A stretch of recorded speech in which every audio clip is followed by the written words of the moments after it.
get a drive going, man. Let's get a drive going and score some damn points. I've never been around anybody that enjoyed competing as much as Dan enjoyed competing. Had to be certainly one of the greatest competitors that's ever played the game. It didn't matter what the situation is. He wanted to win. He wanted to win bad. You got the one-on-one, bump and run. You got to win. Hot, hot. The legend of Dan Marino is as big as the game itself. Arriving on the scene in 1983, Marino launched a 17-year assault on the NFL record book that didn't cease until every meaningful mark was his. Tonight, a league pays tribute. When I think about Dan, I think a lot of people think about Dan as they think about all the great numbers that he put up. What a throw by Marino! Quickest release, I think, in the history of the National Football League. And then when he decided what to do with the football, it didn't take long for the football to get from here to where he wanted it to go. I think the difference that Dan kind of separated himself from everybody else, the fact that his desire and determination to be the best. He wanted to win, and every time he dropped back, it was important to him. I don't think you can point to somebody and say, you're going to be a leader. You're born with that. Dan Marino was born a leader. Dan Marino was a guy that just could throw it better than anybody else, quicker than anybody, better than anybody.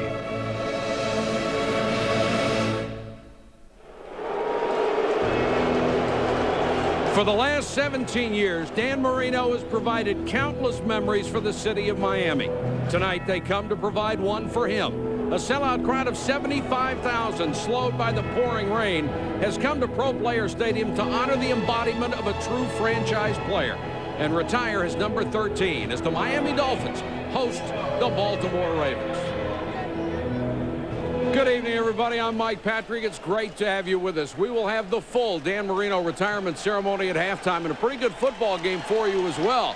The Ravens are 2-0 for the first time in their history, and after an offensive explosion that brought them back against Jacksonville last week, are justifying all that preseason hype about them being a legitimate contender. In the post-Marino era, the Dolphins are 1-1 and searching for an offensive identity. Can they establish the run? Can they throw the ball well enough with an inexperienced quarterback? Paul and Joe, the questions about both of these teams are all on offense. They've already answered them on defense. Mike, isn't it ironic? It's Dan Marino's night, yet we'll be talking about defense and more defense because we have two of the best defensive teams in the National Football League here tonight. And Joe, the Miami Dolphins led by Zach Thomas. They have great speed and have also given up the fewest points in the National Football League. The Ravens, on the other hand, they have tremendous talent on defense. 8 out of their 11 starters were drafted in the first and second round. Now, if the Miami Dolphins think that they're going to run against Ray Lewis and company tonight, they've got another thing coming. Well, Paul, I'll tell you, I'm not going to spoil Dan's night. I am going to talk about quarterbacks. As a matter of fact, you've got two at opposite ends of the spectrum in this game. Jay Fiedler, for example, has really only had 10 practices since he's come back from hip surgery. He's going to start his third football game tonight. And last week, Minnesota blitzed him. I guarantee you the Ravens are coming after him tonight. Tony Banks, he's really becoming a known. 5 touchdown passes last week, brought his team back from a 17-point deficit. Both of these teams are going to get opportunities to take shots down the field, especially if the weather stays ugly like it's starting to get. They're going to have to take advantage of those opportunities because if they do, they get a chance to close on that record of Dan Marino's 420 passes for touchdowns, Mike. All right, thanks, guys. The number 13s are out in force to honor number 13 at halftime.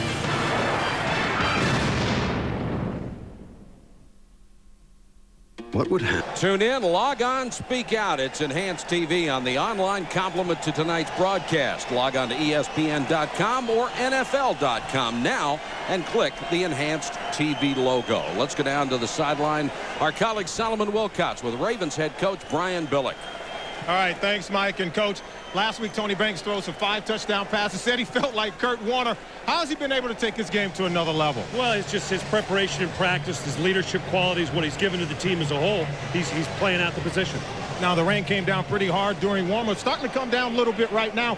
How might it affect your overall game plan? It's going to affect it. The team that makes the fewest mistakes is going to win the game, plain and simple. All right, Coach, thanks for joining us. So while the Ravens are looking for their first ever win over the Dolphins, the presence of Dan Marino will loom large here tonight at Pro Player Stadium. Dan Marino was a guy that just could throw it better than anybody else, quicker than anybody, better than anybody.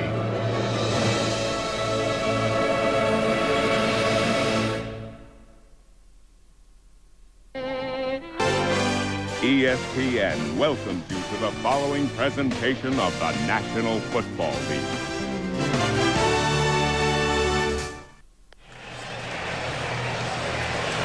We're very lucky in South Florida. Only the fringes of Hurricane Gordon have affected the area as it went up the west coast of the state. Still, we have had periods of heavy rain, and the forecast is for continued scattered thunderstorms and winds of 15 to 20 miles an hour, which could affect this ball game. Dave Wannstedt looking up at the sky. His 7th season as a head coach, the first 6 for the Chicago Bears, brought in as the assistant head coach to Jimmy Johnson a year ago and took the job this season.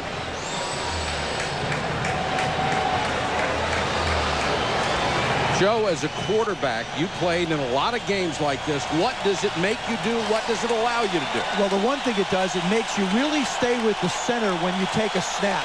You really have to focus. Don't pull out early. The other thing is, and you may think I'm nuts saying this, I used to love to play in weather like this because I felt like my receivers had an advantage. They knew where they wanted to go. The defense didn't. Corey Harris back on kickoff return team, averaging 21.9 yards a return this year.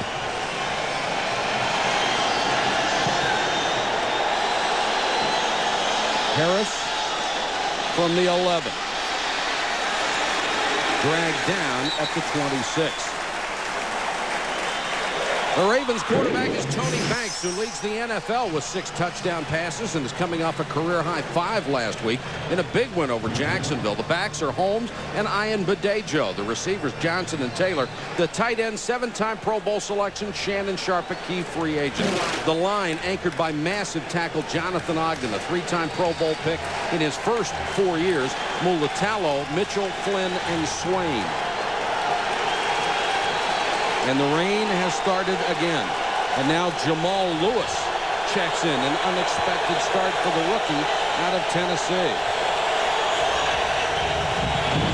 Banks to throw on first down. Screen to Lewis. Across the 30, 35. Still on his feet to the 40 and out of bounds for a first down. Here's the Dolphin defense. Owens, Bowens, Kenny Mixon, who moves from left end to right tackle for the injured Darrell Gardner, and Taylor. The linebackers, Rogers, Zach Thomas, who always leads the team in tackles and made his first Pro Bowl last year, and Jones. In the secondary, Surtain, Sam Madison, a Pro Bowl starter who tied for the league lead in picks last season. Walker and Marion are the safeties. Zach Thomas considered too small, too short. Now he's just considered too good by the offenses he faces. Priest Holmes back in, out of the eye. And Holmes for maybe a yard.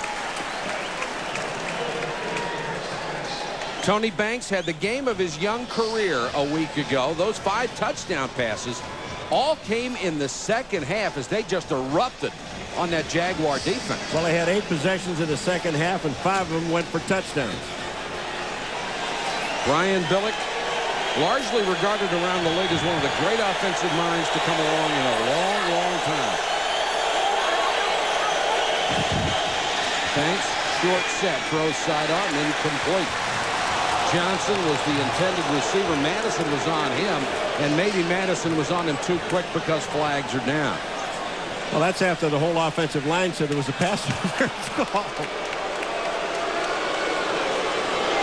Pass interference.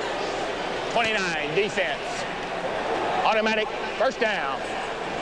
The thing you have to be concerned with is footing, and Sam Madison's going to get up on Patrick Johnson and really just give him a mild mugging. You see him up top of your screen. He hangs on, he hangs on, he hangs on. Sooner or later, you have to let him go. You can't hold him within that 5-yard area. Madison, the first Dolphin cornerback to ever go to the Pro Bowl, and the first defensive back since Tim Foley in 1979. Now Banks wants to change the play. He may try and go up top right here. They get the one-on-one coverage. Let it fly. Pressure coming. Throws underneath and dropped. That was right in the hands of the rookie Travis Taylor, who had 8 catches on the season. The number 10 pick in the draft, and that ball was right there. Well, I'll tell you, Sam Madison really played this perfectly. Now you watch him. He's on Travis Taylor, number 29, on number 89. And look at Madison playing this play. He goes back, looks to the outside. He almost gets the ball as it comes off Taylor's hands. Sharp and Coates are in a double tight end set. 2 wide receivers, 1 back. Banks in the flat. Coates across midfield. There's another marker down. It's in the Dolphins secondary. This one may go against Patrick Surtain. These are very aggressive corners for Miami. Illegal contact.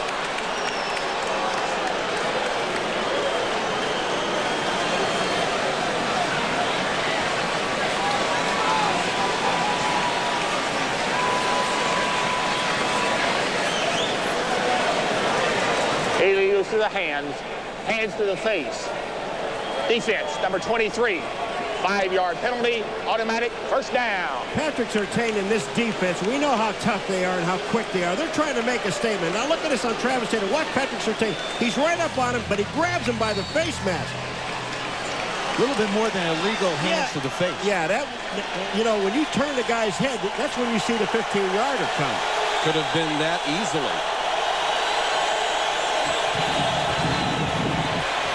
Priest holds on a little swing and can't hold it, and the weather has already had an impact in this game.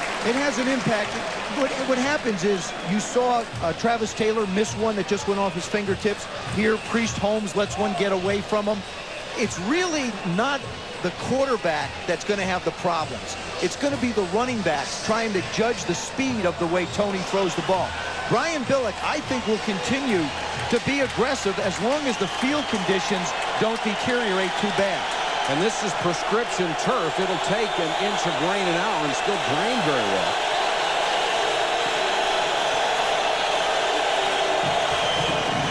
Jamal Lewis. Zach Thomas, the first man there, cut down short of the line of scrimmage. You know, Zach Thomas, you know, you talked about at the beginning, small, too small. And at first of all, they thought he wasn't fast enough to play the position of middle linebacker. Well, folks, yes, he is. This guy knows exactly where the ball goes. He's there first in the morning, last to leave. He studies more than anybody does. But you're going to see him come back up right in the play. That's Zach Thomas, number 54, making the hit on Jamal Lewis. He's just a tremendous middle linebacker. Robert Jones did a nice job of turning that play in, too. I think this is a part of the field where you really have to be conscious of where Shannon Sharp is. He's number 82. Dolphins show blitz. Come with 4 men. Banks goes down under Jason Taylor. There's a case where we could see this all night between a quarterback and a center. Part of the problem, he goes back, he just winds up just hitting Ian Bendejo's right shoulder. Watch this.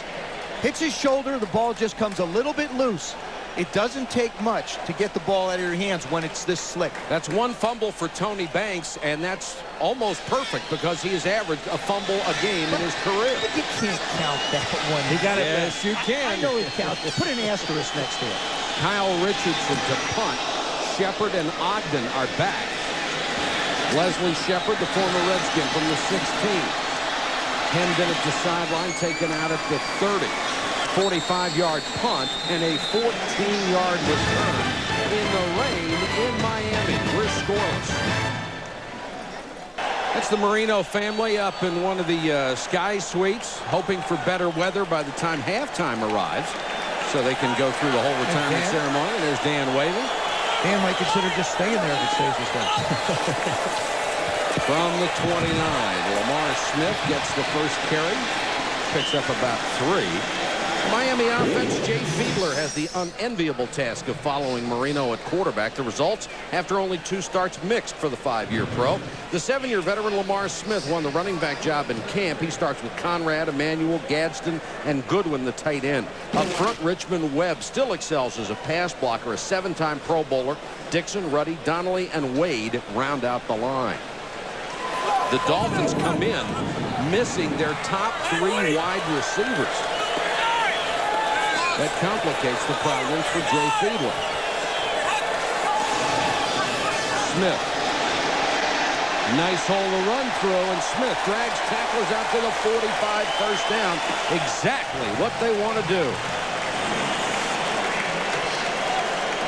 The Ravens defense has Burnett, Sam Adams, the Seattle free agent who has made running even tougher, Siragusa and McCrary. Great talent linebacker. Fullware, consensus All-Pro Ray Lewis, who plays from sideline to sideline, and Sharper. The secondary has Starks and McAllister at the corners. At safety, Herring and Rod Woodson, who made his 8th Pro Bowl last year, his first at safety.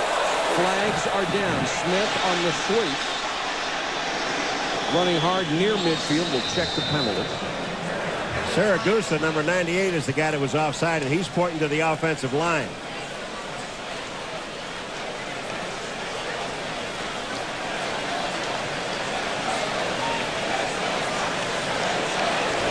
Offside. Defense, number 98. 5-yard penalty. Repeat, first down. If you're Chan Gailey, the offensive coordinator of the Miami Dolphins, and Brian Billick, the head coach and coordinator of the Ravens, you know, what really enters into your thought process is field position. I mean, you want to be able to play that game and try and pin people back and hope for the mistake. Right now, Brian wants to see his defense come up with the play, and if Chan's given the opportunity to run the football, he will run it and run it and run it until the Ravens prove they can stop him. Spot the ball at midfield. First quarter scoreless ball game in Miami. And now Jay Fiedler didn't like the defense he saw and wants a timeout. 9:33 to go, first quarter. Ravens nothing, Dolphins nothing. Tony Siragusa, the tackle, one of the funniest guys in the league. Before the game, we asked him to put on a microphone. It's a beautiful day in the neighborhood, a beautiful day in the neighborhood. You gotta love this, baby. It's nice and muddy today. It's raining, man. Let's go, Flynn. You know what? They're gonna try and run the ball right down our throat. Right when we do the best, baby. Spend some time around Siragusa. It just breaks you up. Well, you just heard all these people go, ooh, and there's a whole bunch of lightning that just hit right on the other side of the stadium. Is he funny? But he also can play. But he can play. Yes, he can. And he talks to everybody. The officials, tells them how ugly they are. Tells the guys he plays against how ugly they are. Tony's up to about 340 now. That's because he doesn't have a mirror in his house. Right. I'm glad you said that. Bert Emanuel, number 87 in the wide receiver. Amari Smith tries to cut outside and gets to the Raven 48-yard line where he's cut down. You know, you'd like to be, you think, okay, the Dolphins look like they've established a mentality that they want to run the football. And I think this is good for their offensive line, especially given the reputation of the Ravens. Good spot right here possibly for Dave. Maybe a little play action pass. You've got your tight ends in. You've brought everybody in close. Give you a lot of field to work with. Miami's offense this year has converted an NFL worst 23% on third down. They're only 3 for 21 on 3rd and 3 or more. Right now it's 3rd and 3. Draw play. They've got the first down. Thurman Thomas, the former Dolphin killer with the Buffalo Bills. Now he's trying to help the Fins. Boys, I'll tell you, is this a nice play? And when Thurman Thomas is in the backfield, you know that they're going to try to get the ball to him one way or the other. And this offensive line blocked great. They're going to the left. That's Richmond Website and Mark Dixon. Look at those guys block down, screen out. Rob Conrad gets an excellent block. And here comes Ray Lewis. That's Conrad, number 44 on Ray Lewis. Little holding, but a great block. Thurman Thomas, number 9 all-time in NFL rushing, adding to his total. First down, and that one, a couple of guys moved. Most of them didn't. A couple guys thought it was on 2. Jay thought it was on 3. Right. The center didn't care. Prior to the snap, false start, 78 offense. 5-yard penalty. Repeat, first down. You talked about the running game. In their opener, they rushed for 181 yards as a team. Last week, they rushed for only 49. Obviously, this is still a work in progress. Well, part of that had to do with the fact the Minnesota Vikings, who they played last week, decided they wanted to put 7 guys at the line of scrimmage. I don't care how committed you are, you're not going to run the ball very far when there's that many guys up there. Or 8 or 9, and they really came after him. 1st and 15 for Fiedler. Gadsden, the motion man. Sam Adams came across, and that'll get him to 5 right back. You know, you're talking about the Miami Dolphins running the football. After we get this call, I'll tell you what I was thinking about. All right. Encroachment. Defense, number 90. 5 yards. Still first down. The Dolphins, of course, every year that we come down here, ever since Don Shula even, they have talked about running the football. They never seem to get around to it. They have ranked higher in passing yards than rushing 16 straight years, the longest streak in NFL history. Any surprise that Dan Marino was here for that stretch? Lamar Smith back to 1st and 10, has a hole. Woodson up from the secondary, chases it out of bounds. Lamar Smith, the former Seahawk and Saint, won the job in camp over J.J. Johnson, who was the starter most of last year and their leading rusher. I really liked what he did here. He pressed up into the hole. Watch, he comes into the line of scrimmage. Now he makes one move, one cut, lifts his knees up and heads to the outside. And he's a pretty darn strong runner, 230 pounds, a tough load to bring down. When you talk to the Ravens, they were amazed watching him on film how many tackles he breaks. He comes into the game starting the weekend 7th in the NFL in rushing. Herman Thomas is now in. Fiedler bobbled by Shepard, but he caught it at the 24.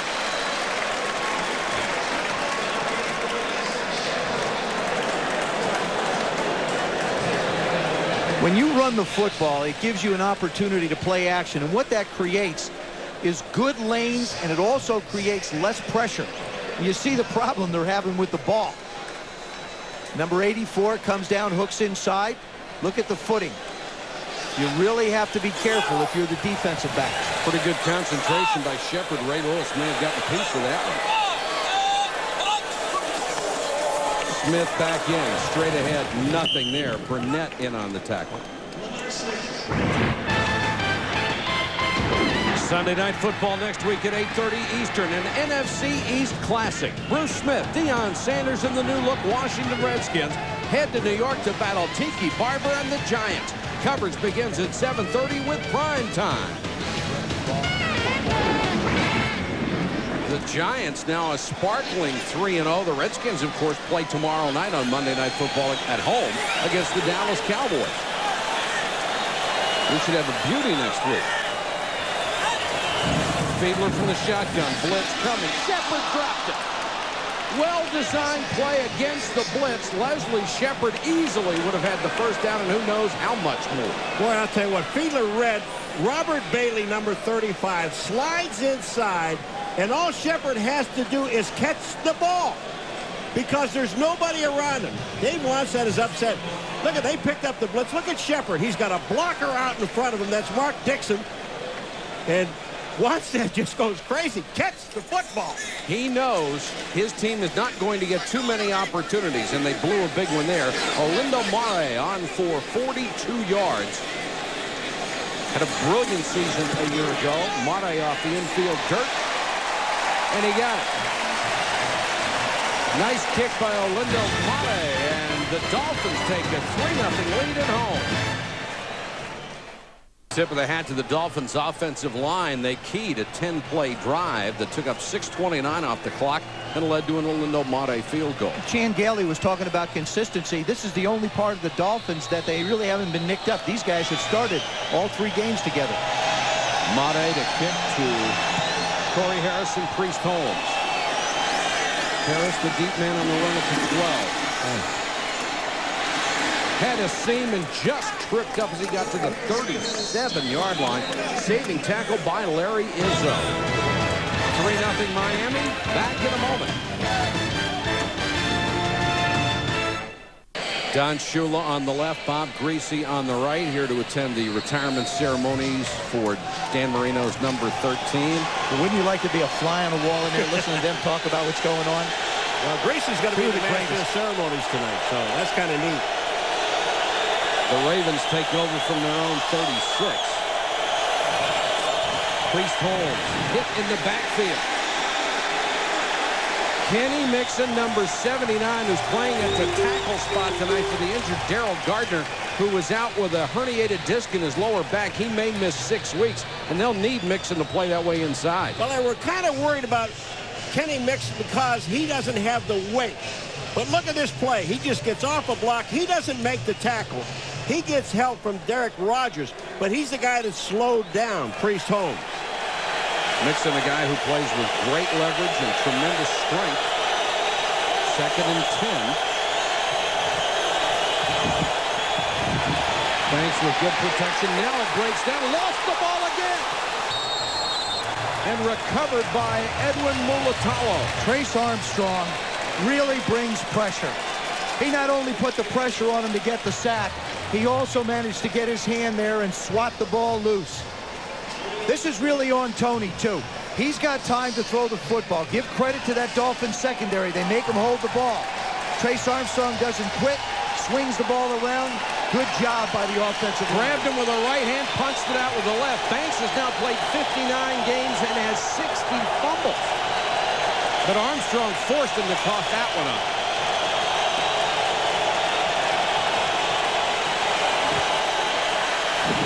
Banks throws underneath.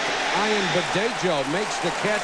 But Zach Thomas, who is as good a middle linebacker on pass coverage as you will ever see, is there for the tackle. Well, it's a question of whether it's Miami going to give you. They're going to give you the short 10-yard route because you've got to pick up 15. You're not going to get it.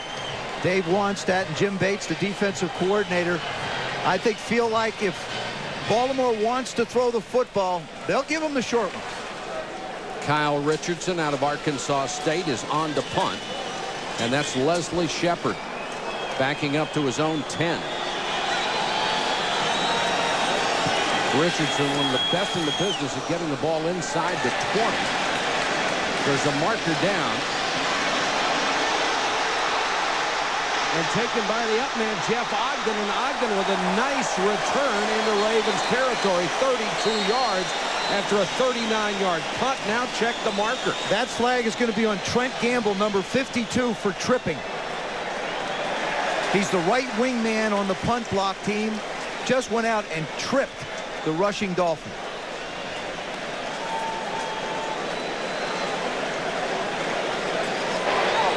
Tripping. Kicking team, number 42. Penalty is declined. Result of the play, first down. Great special teams play sets it up for the Miami Dolphins. Tonight, and if you're one of the Backstreet Boys, you can go just about wherever you want to, and get free nachos and chicken wings. Eat all night long if you want to.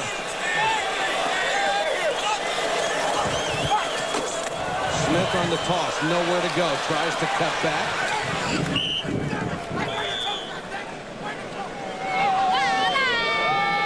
And the number 13 is out in force, and who wouldn't want to be here on a night like this to honor Dan Marino at halftime for 17 glorious years? Richmond Webb, their all-pro tackle, is down. 7-time Pro Bowler who protected Marino's blind side for 10 seasons as a first-round draft choice in 1990 out of Texas A&M. On the right-hand side of the screen, you're going to see it. Michael McCrary, number 99. He's going to he takes him down, and then Richmond Webb, he just gets buckled. Oh. See, he gets caught standing there, and they just roll into his leg. How many times do we see that when a guy is just standing around? Well, he actually was kind of blocking, but you're in a position where you don't even see it coming. ESPN Sunday Night Football is brought to you by EAS Advant Edge Smart Nutrition for Active People. By Lee Dungarees, Buddy Lee tested, Buddy Lee approved. By 1-800-COLLECT, the easy way to save. And by Southwest Airlines, proud sponsor of the NFL, an official airline of the Super Bowl. Webb is still down. Here's another angle on the injury. Yeah, that's Sam Adams that comes in and winds up rolling. We can't see anything there, Freddie.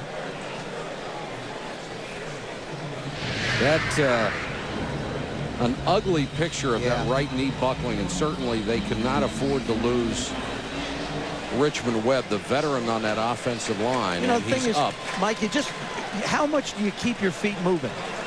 That's, you know, as a lineman, you make your block, and then the back starts to cut back, and you really don't expect them in that territory, and you wind up getting rolled up by somebody who makes a tackle. Yeah. Boy, you're absolutely right, because the back is stopping, and then bang, he comes back, and you're standing there. Brent Smith will take over at left tackle, a 4-year man, originally a 3rd-round draft choice in '97 out of Mississippi State.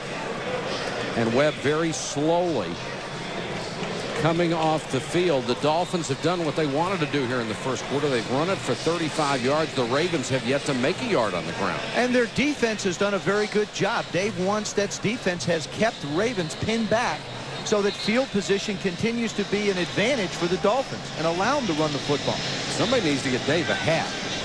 He wore one in warm-ups, and then he decided to take it off. We'll get a report on Richmond Webb as soon as we can. Great player for a long time and a good guy. 2nd and 10 for Miami. Play action by Fiedler. Gadsden, nice move to get free. Hit from behind and taken down at the 37-yard line. Boy, he put a move on the linebacker, Cornell Brown. Brown just stayed there. And the throw is high, so Gadsden goes up to the ball. And this ball, watch this. This ball is up in the air. It's over Syracuse to the lineman. Gadsden goes up and gets it. And then the move he makes on Brown, right here. See number 51 go inside? That's beautiful. And look at McCrary hustle downfield to get in on the tackle from the defensive end spot. Fiedler now 2 out of 3 and had 1 drop. Lamar Smith. Very patient runner. Waits for his blockers. Waits for the holes to open up. That's one of the things you see from an experienced back. Well, you know, he's not as quick. Joe, you talk about Michael McCurry, about this guy hustling. Now watch this. The play is to the other side. Watch what he does. He avoids all blockers, gets down the line of scrimmage. That is a 3-yard gain just about, and McCurry's there to make the tackle from the other side of the line. He always said, I was one of those guys who had to earn respect. I wasn't some high draft choice that had it handed to him, and he's done it. 2nd and 7 for the Dolphins, who lead 3-0. Smith tries to get to the outside, and Jamie Sharper was waiting for him. Nice crew of linebackers on this football team. These guys can really run on defense. It's been a slug-it-out first quarter in the rain and now the mud in Miami. And the Dolphins have a 3-0 lead over the Baltimore Ravens.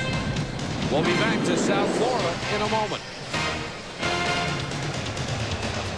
In 1985, the Chicago Bears were undefeated and threatening to join the 72 Dolphins as the only team to go through the season unbeaten. They brought in that great blitzing defense. They blitzed you. They blitzed everybody. They tried to blitz Marino, and he shot him down, almost 300 yards passing and 3 touchdowns, and stopped that streak. It was just an amazing night for Dan Marino. Well, the thing I think about Marino is that as long as there was time on the clock, they had a chance to win. Now, he has had more fourth-quarter overtime winning drives than any other quarterback in history. 47 of them. Yeah, but I loved his release. That ball got out of there so quick. I swear he could stand against a door and get it out. Never had to take it back very far, and it was gone. Miami facing a 3rd and 10. They show blitz, and they come. Fiedler gets it out of there. Gadsden can't hang on. Pretty good coverage by Chris McAllister, and there's a marker down. Baltimore, they were in the neutral zone. Offside defense, number 35. 5-yard penalty. Repeat, 3rd down. Now, there you saw a case of Jay Fiedler trying to get the release out, but nobody had one like Dan Marino. He used to get back and be able to set and fire it quicker than anyone. Part of it was the decision process, but just look at the movement of the arms. The only one I ever saw like him was Joe Namath. And I really think that Dan's might have been even a little bit quicker. Sorry, Joe. It's one of the reasons he was almost never sacked. You could be right in his face and he'd still get rid of it. We're talking about Marino all night, and that's an easy thing to do.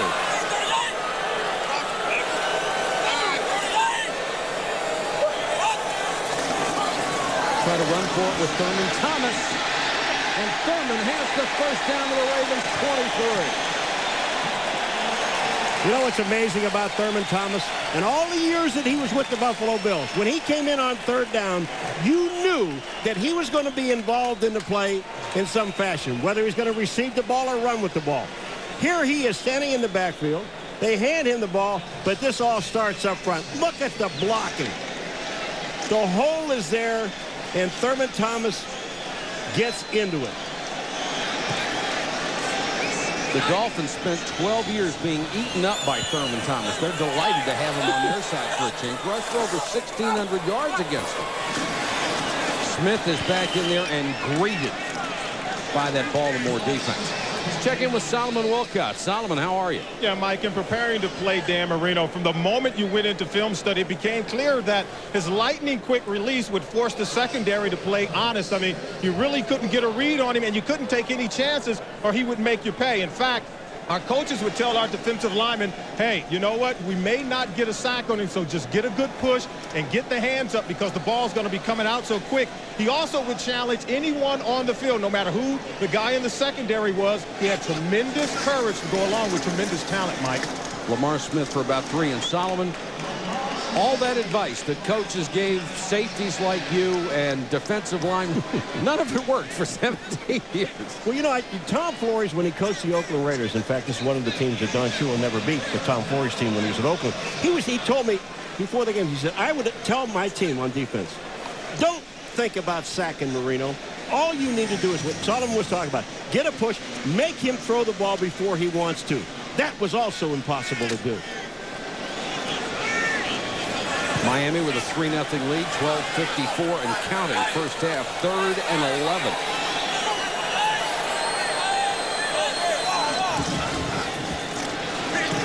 Fiedler, that one is knocked away at the last moment from Hunter Goodwin, the tight end. Coming up to hit him, Robert Bailey, the former Detroit Lion, got there just as the ball did. But the one thing you will notice is Jay Fiedler has not tried to go down the field. They're able to run the football and keep it in manageable 3rd and 4, 3rd and 5, third downs to try and pick up the first down. And Fiedler has played a very smart game so far. He's been right on target for the most part. Mate, who hit one from 42, will try from 41.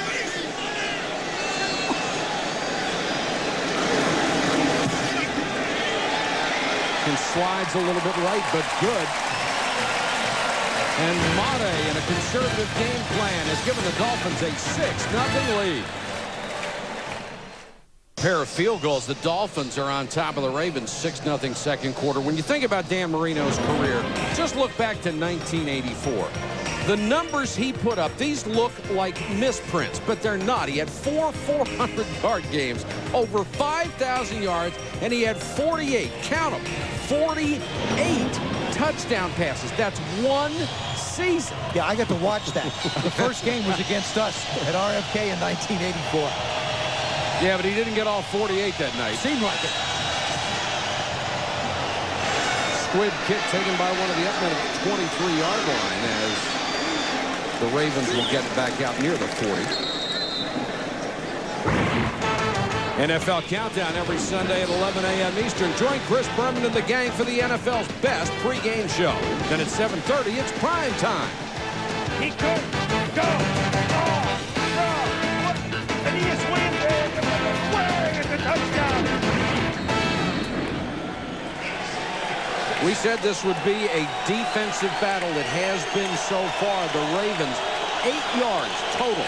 The Dolphins, well, they're not exactly tearing it up, but 62 is a lot better than 8.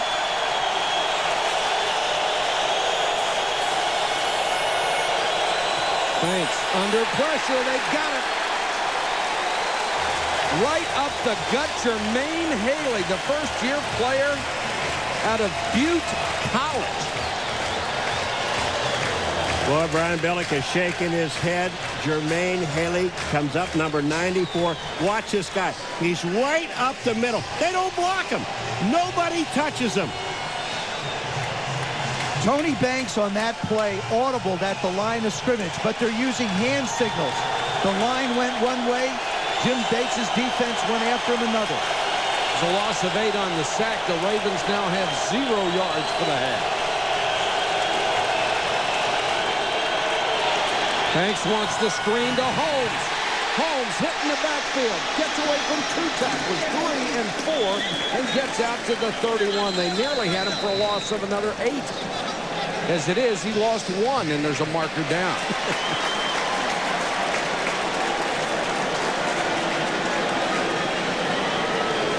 I'll tell you, there's a guy out there sucking air. That's Tim Bowens. He was the guy that read the screen, got out there, didn't make the tackle.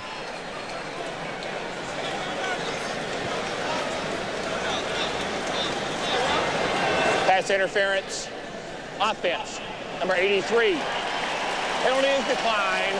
4th down. Correction. 3rd down. Patrick Johnson, the wide receiver, called for the interference. You know, the one thing we've seen from the Miami Dolphins is running the football, trying to throw short passes. What we haven't seen out of the Ravens is trying to find Shannon Sharp on short passes working against the linebacker. They are missing Kadre Ismail, one of their starting receivers tonight, so Johnson getting his first action of the season. 3-man rush. Flag is down. Banks incomplete. That pass was intended for Sharp and Sam Madison in the vicinity. The call will go against the Ravens, and Miami will turn it down. They'll have to punt. Illegal formation. Offense for 7. Lined up behind the neutral zone. Penalties decline. 4th down. An injury report for you. Richmond Webb with a sprained knee and a sprained ankle probably will not be back. And the crowd really into it now as that defense has been terrific. Kyle Richardson to kick to Leslie Shepard, who waits on the dirt part of the field at the 25. Nice kick by Richardson. Shepard. Fair catch, 41-yard kick, no return. We're in Miami where the Dolphins lead it 6-0. Rolling Stone calls Magnolia a near miracle. Numbers on Jay Fiedler. It has been a tough road to become a starter in the National Football League. Undrafted out of college. Went to Philadelphia for a couple of years. Went to Cincinnati for a month. Never got to play. Then coached with Hofstra. He was out for nearly 2 seasons. Smith. Stepping over tacklers for about 5 yards. The one guy who really believed in him was his high school coach, Frank Luisi. He convinced Fiedler to put tapes together, and he sent letters to every NFL team. He got a chance to play in Amsterdam, and NFL Europe did not play well at all. Was picked up by the Vikings after he sent out all those letters. Went to Jacksonville. That seems to be the key for a lot of guys. Played 1 game down there, and now he is in Miami with a chance to start. And that's the key why he got the chance to start here is because Chan Gailey is familiar with that system, and he felt Jay would be. Smith running hard for a couple. And how difficult, or really, how do you feel about the fact that he is the starting quarterback on Dan Marino night? He knows everybody is here to see the legend. Well, the thing is, he has said, listen, I'm not here to try and replace Dan Marino. Nobody can do that. I just want to go out and try and win football games for this team. He made a really interesting comment. He said it's better to follow Dan Marino than to be a backup to Damon Ewert. So I think he sort of put everything in perspective of how he's addressed his new role as the quarterback of the Dolphins. He's as calm as I've seen any quarterback. No offense to Damon, who had 6 starts last year, was 5-1 as the starter. Here it comes. 3rd and 5, good protection. He got it out in the flat, caught by Thomas. Thurman Thomas across the 45, 1st down. I think Chris McAllister thought he had a shot at that ball and just couldn't get there. I'll tell you, that's Dwayne Starks, number 22, and he's covering Thurman Thomas. And I keep saying, on 3rd down, they're going to get the ball to Thurman Thomas one way or the other. Watch Fiedler. He looks out. Starks, number 22, he's trying to go for to knock the ball down. Thurman Thomas makes the catch. has the presence of mind. Watch this. Turn upfield, stay in bounds, and pick up another, what, 10, 12? Miami has been very efficient just nibbling at that Baltimore defense.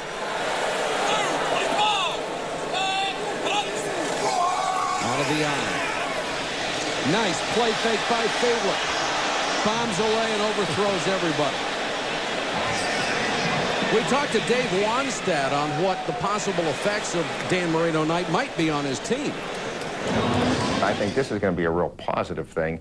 You know, our fans are coming out. We're going to have a full house here tonight. Everybody's going to be excited about it. The thing that we have to do is go out and make a few plays early to get the crowd behind us, and or they'll be given the one more year for Dan chant. You know, we'd like to keep that, hold that off as long as we could here tonight. And hats off to Dave Wanstead for the way he has handled the whole Marino issue. It was a sore point for the last couple of years down here in Miami when Jimmy Johnson was the head coach. But Dave Wanstead's done a remarkable public relations job with it and being sensitive to everybody's feelings. Well, you know, this guy has done a great job. But I want to just talk for a second about Miami running the football. You know, the barometer in the National Football League is like if you rush for 4 yards a carry, that's about average for everyone. For 12 years, the Miami Dolphins have been under 4 yards a carry. And tonight, they're like about 3.4, 3.3 yards a carry. So they're still not running the ball as effectively as they want to. But in weather conditions like this, it's been good enough the way their defense has played. Fiedler on a little roll, tried to get it to his tight end, Hunter Goodwin, and right there was Kim Herring, the safety, but they throw a flag right at him. Did Herring get there too early? I don't believe he did. I really don't. Hunter Goodwin goes up and reaches for the ball. I believe contact is almost simultaneous. Now the officials are going to talk about it. That one looked like it was simultaneous contact. That was not interference before, I didn't think. There is no foul for defensive pass interference as the contact occurred behind the line of scrimmage. Incomplete pass. Little play action fake. He gets the ball out. You see, as a matter of fact, the ball hits Hunter Goodwin's hands before Herring ever gets there. There it is. You see the tackle, but they said there was no flag because that was baloney. It had nothing to do where it was. But what a nice job of the officials working together where one sees one thing, a couple others come in and say, hey, no, we saw it a different way. For whatever reason you think it wasn't correct, I'm glad it was called. And they got it right. That's right. Turk to punt to Jermaine Lewis. Very dangerous kick return. Turk, beauty.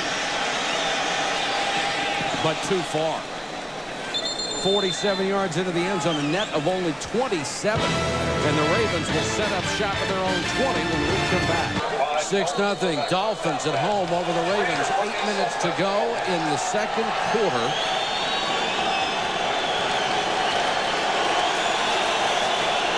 The Ravens start from their own 20. Priest Holmes for about 2. Swarmed under. Brian Billick really summed this game up last night. We had a chance to talk to him. He said, if Shannon Sharp and the tight ends don't have a good game, we're not going to do well. So far tonight, they've only thrown one ball to him. It was on 3rd and 18. I think he's got to become a bigger part of this offense for the Ravens to be able to get those linebackers away from the line of scrimmage a little bit.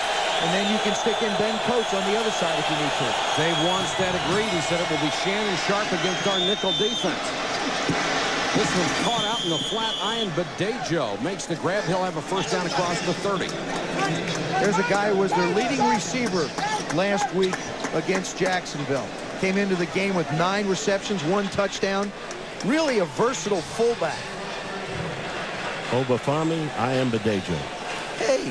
That's the last time you'll ever have to say. And he beat out Sam Gash, the Pro Bowl fullback, because he is just so much more athletic and he is so multi-dimensional as a fullback. Thanks. Sharp near the 40. First catch of the night for the 7-time Pro Bowler. Monday Night Countdown tomorrow night at 7:30 Eastern. Mike Tirico and the gang review Sunday's top stories and preview the Monday night matchup.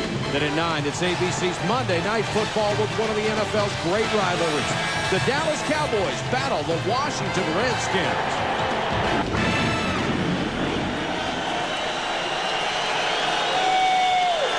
fans cheering their defense on 2nd and 3.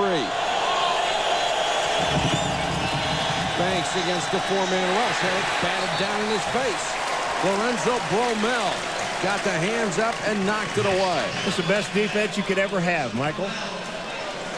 Is when a defensive lineman knocks the ball down at the line of scrimmage. Isn't that the thing we talked about? Coaches tried to do against Dan Marino. If you don't think you can get there, push the line back as far as you can and jump up and knock it down. 3rd and 3.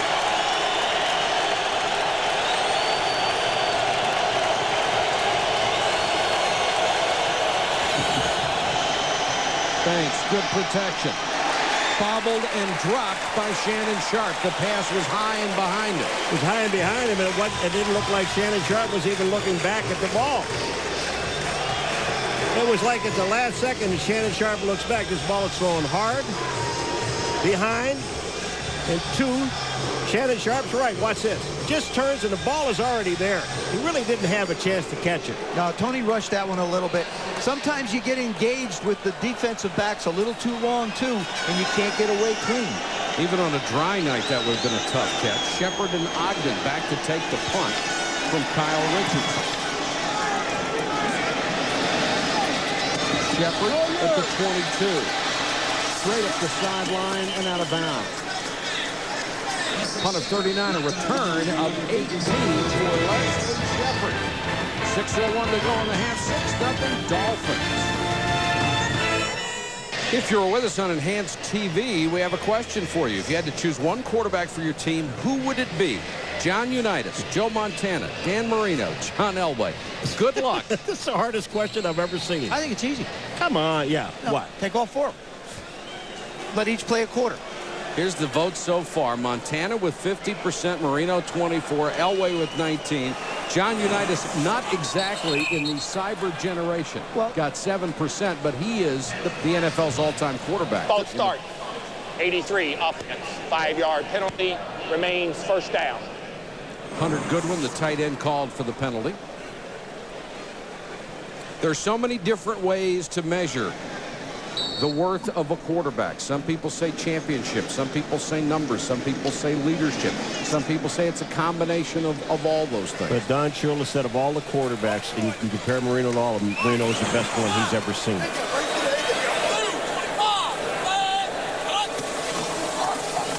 Smith, Goodwin in front.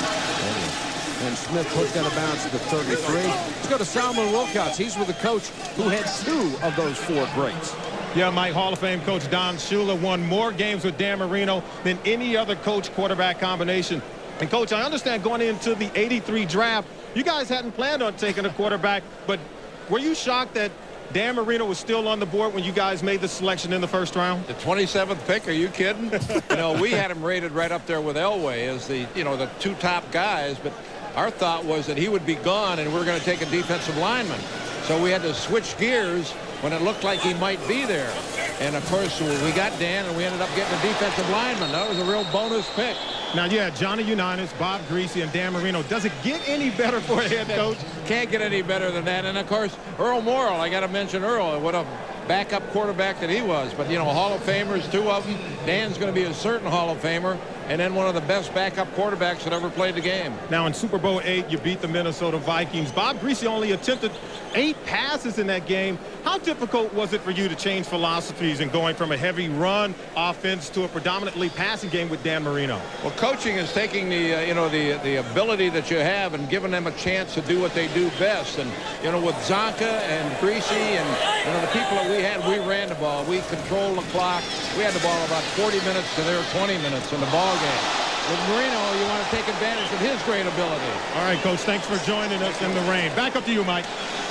All right, Solomon, thank you very much. And that ball went into the hands of James Trapp and then bounced to Rob Burnett, who gets the interception and the first big break of the ball game. When you talk about the ball bouncing the right way, watch this. Through the hands of Thurman Thomas, in the hands of Trapp. Thomas hits Trapp.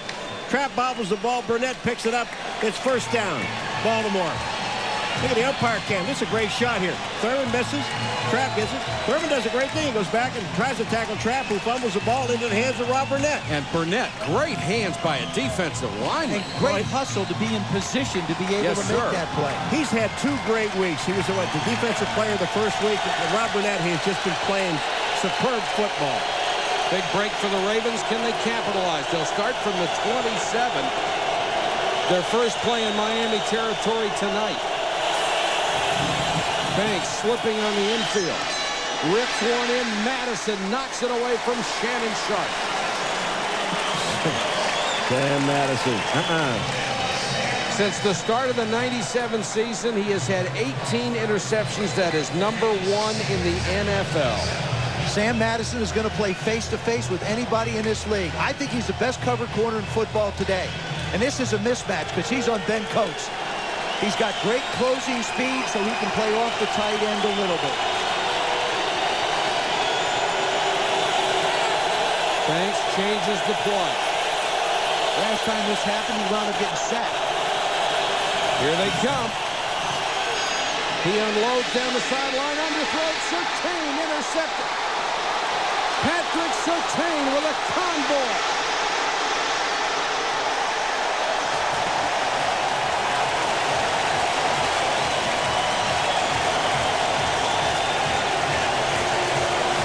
Surtain with his second interception of the year on a ball that was badly underthrown or slipped out of his hand.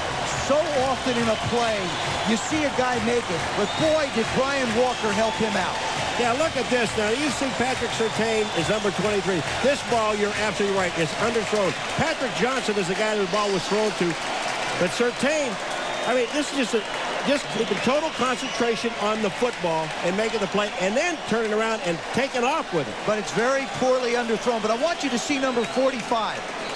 Here comes Walker. He comes in. Look at the block. Now, they would have had the ball at the 5-yard line if Walker didn't hustle and try and help out with that block. That's a brilliant effort on his part. Surtain with his second pick.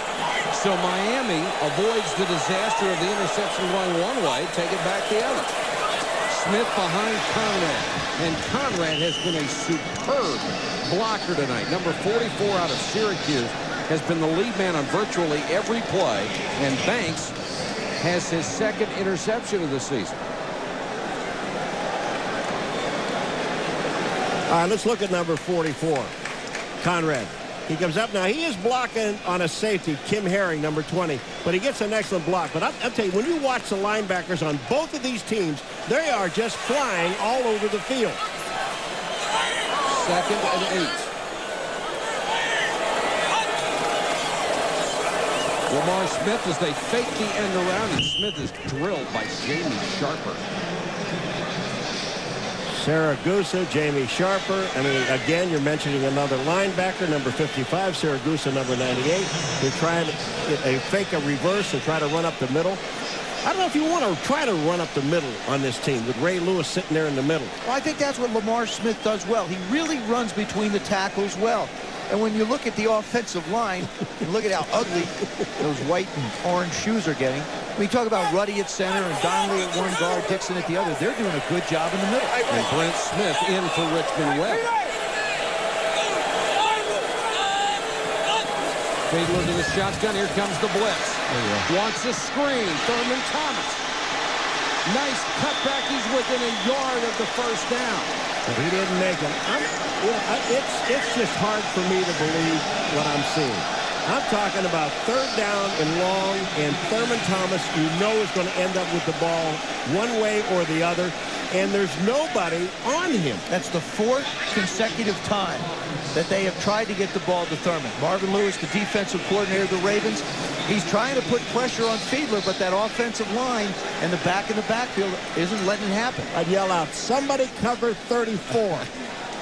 And the Dolphins on 4th and 1 are not going to get cute with it. They're going to have Matt Turk try to pin Baltimore back to 2:17 on the clock. And that was touched by one of the Ravens after the Dolphins got a hand on it down at the 1, and now they're saying the ball ends up in the end zone. So it is a touchback. They'll have it at the 20. Jeff Ogden down trying to make the play on a 44-yard punt, and then it bounced off at Dwayne Starks. If they just let Jeff Ogden throw this back, they'll be fine.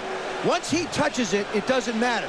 It can hit a Raven. Well, look at Starks. He's there. No, it does not touch him. But He's not even close. You see, he never really has control of it. Rodgers doesn't have control of it.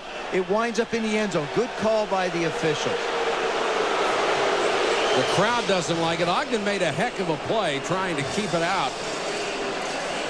One of the things that you have to keep in mind on a play like that, when Ogden hits the ball back into the field, Michael, if anybody from the Ravens picks it up and touches it there because the ball is down, they could run all the way down to the 10-yard line or 5-yard line, fumble the ball. They will get the ball back there where it was down. Right, as long as it's touched by the kicking team. Exactly. So that time Starks could have actually picked up the ball and run with it. Baltimore with 2:07 to go, 1st and 10.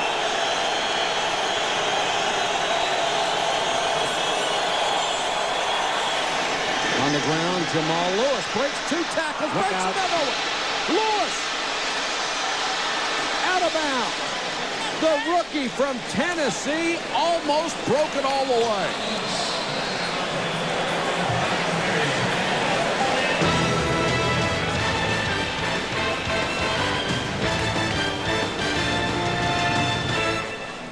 Coming up at the half, Chris Berman and the Toyota Halftime Show, our SportsCenter in-game segment, highlights of this afternoon's best NFL action, and then we'll come back to Miami for the retiring of Dan Marino's number 13. His name will be added to the Dolphin Roll of Honor, and we will have the entire presentation for you live from Pro Player Stadium. That's Michael McCurry. You can't tell by his number. The 99 nearly obliterated. His team's offense on the field now from the 36 of the Dolphins. Thanks. Ben Coates to the 27-yard line, about a yard shy of a first down. Another thing, talking to Banks yesterday was really interesting. We were talking about Marino, his retiring and all that stuff, and Banks says, you know, when I was in junior college, my coach said to me, look at the film on Marino. He said, I had that real long delivery. I took me too long to get the ball. He said, now I feel, after looking at Marino back then, that I have the quickest release in the National Football League. Think so? Close. Taylor and Johnson, the wide receivers. Lewis, the rookie, trying to get outside, turns the corner, drilled, but got down to the 18-yard line. He's 231 pounds, and he can run. ESPN Sunday Night Football is brought to you by the new GM card. What are you charging toward? By Radio Shack, you've got questions, we've got answers. And by Foster's, Australian for beer. South Beach, one of the great party destinations. And if you were watching our show this morning, they were talking about how Joe and Robin were out at South Beach last night. A couple of really nice clubs down there. I was there this afternoon. Great place to be. ESPN Classic, Marino deal. They had a pool party and all that stuff.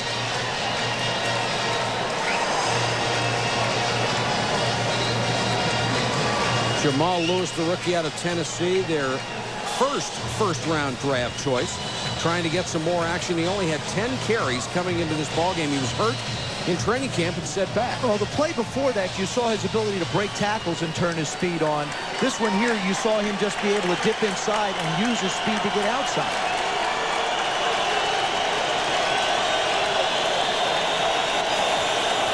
First and 10 for the Ravens. Banks slips. That may have been a busted play, and he's brought down at the 20-yard line. Looked like Priest Holmes went one way, and Banks was expecting him to go the other. Well, obviously, it was a pass play. You'd think so. Yeah, well, I think so. That's the first thing you would. Well, all the receivers went downfield, and Priest Holmes did go the wrong way. Banks was looking to fake to him, and he was never there. Banks eyeing Badejo in the flat, and what a tremendous tackle by Greg Jeffries, the backup free safety. Great form on a big guy. Eyeing Badejo's 235. The Ravens tried to go to a hurry-up style of offense to try and confuse the Dolphins. The Dolphins had mass substitutions. They wound up with Patrick Johnson on the left side of the field and nobody around him. Just so happens Tony Banks went to the right side. You can see what Brian Billick had to say on his weekly NFL.com diary, only on NFL.com. And this guy is really into computers. Has more than 8,000 plays stored on his computer. What I liked about talking to him, though, Joe, you've spent a lot of time with Brian Billick, is the fact that the first thing that he says, I'm a teacher. Well, that's what he wanted. That's what he really wants people to, think about. When you talk about Brian, when you talk about really, I think he could be, the next Gibbs and Walsh. He has that kind of ability. Certainly there are some great ones. Mike Shanahan, Mike Holmgren. These are men that have done it, but Brian's right up there. 36 seconds to go in the half, 3rd and 12. 4-man rush. Banks with time, throws short over the middle. That'll be about 5 yards shy of a first down and bring up a field goal situation for the Ravens. The clock continues to run. They will call timeout with approximately 7 seconds to go. 5 to 7 seconds. Oh, you saw his mouth say 5 seconds. I said it before. No, you said 7. Then you saw him say 5. And that'll set up a field goal try for Matt Stover. He'll have to kick it off the dirt. One of the interesting things, listening to Brian Billick, he said when he was with Dennis Green as the offensive coordinator of Minnesota, Denny came in and said, I want to combine Joe Gibbs' offense and Bill Walsh's offense, 2 of the most successful systems in the NFL. He said, I want the best of both of them, and walked out of the room. Well, thank you so much. Somehow Brian Billick did it, and to Denny Green's credit, he said he never came back in and said, why are you doing that? Why did you do this? For 10 Why years. don't you do something else? He left him alone, let him do it. It's been brilliant. You saw the results of it 2 years ago. The most prolific scoring machine in the history of football when he was the offensive coordinator of the Minnesota Vikings. You take the vertical passing game and the power game of Gibbs, who in my mind is just a genius, and then you take Bill Walsh, in his mind's a genius, and Bill really is, and you take that precision passing game, you put the 2 together, you wind up with a lot of points. Stover with a tough field goal try. He's hit 22 straight, the longest streak in the league. This is off the dirt. It's partially blocked. That one never got up. No, he never got his left foot planted. What happened, they're in the mud. They're in the middle of the infield. And what Stover did is he planted his left foot, and as soon as he did, it slipped, and he never cleared the line of scrimmage. That's the end of the first half. To score, Miami 6, the Ravens nothing. Let's join Chris Berman for the SportsCenter in-game, the Toyota halftime show. And Marino, he's good. Ceremonies at halftime. We go back to South Florida in a moment. Welcome back to SportsCenter in-game, the Toyota halftime show. Welcome back to Pro Players Stadium and the retirement celebration for Dan Marino. In 17 glorious years, he broke all the records and set the standard for generations of quarterbacks yet to come. Chris Berman has a look back at the remarkable career of the greatest player of his time. The Dolphins select quarterback Dan Marino of Pittsburgh. Dan Marino may have been the last quarterback selected in the first round of the '83 draft. But armed with a quick release and a warrior mentality, it didn't take long for number 13 to move to the top of the class. Here is Marino back to throw. He's going deep. Got a man down there. He's got a touchdown! Oh! After 9 starts his rookie season, Marino destroyed the record books in his second year. He lit up the Miami sky for 5,084 yards and 48 touchdowns. The greatest season ever for an NFL quarterback. And I don't think you can point to somebody and say you're going to be a leader. You're born with that. Dan Marino was born a leader. Marino throws deep downfield. It is caught by Fryer. Yes! Touchdown! They say football is all about the thumper, baby. And he's got one as big as a football. I've never been around anybody that enjoyed competing as much as Dan enjoyed competing. 30 seconds to go. I believe Marino is saying I'm going to spike it. Marino takes the snap from center. He's looking. He throws. Right! Touchdown, Dolphins, Mark Ingram. For 17 spectacular seasons, Marino kept firing. In the end, he collected 30 NFL passing records. The most memorable coming in 1995, when he passed Fran Tarkenton in yards with over 61,000 and passing touchdowns. Dan takes the snap from center. He's straight back, throws for Byers on the right side. Flat, he breaks a tackle. He's in! He has the granddaddy of them all now. Most touchdown passes ever. The numbers that he put up compared to anybody else, it's pretty unbelievable. Fans here recognize Dan Marino's career accomplishment. What a joy it has been to watch that man play football.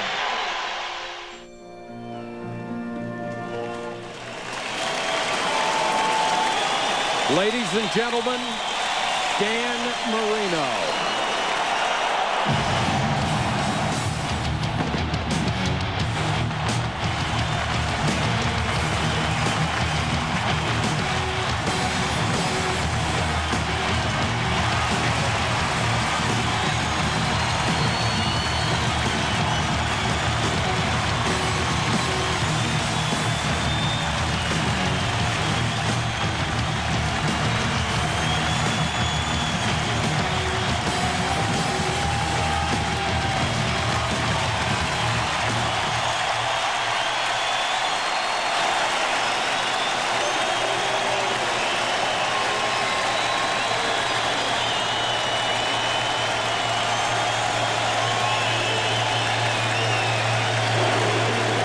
Now let's join tonight's honorary master of ceremonies, Dolphins Hall of Famer Bob Griese.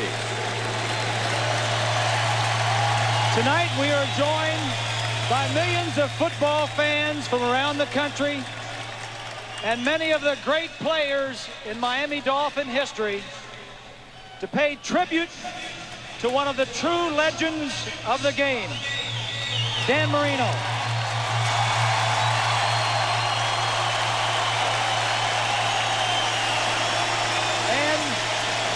And to kick off the presentations, here is the winningest coach in NFL history, Don Shula. Hey, thank you. Thank you. Thank you, Bob. Thank you. What a great evening.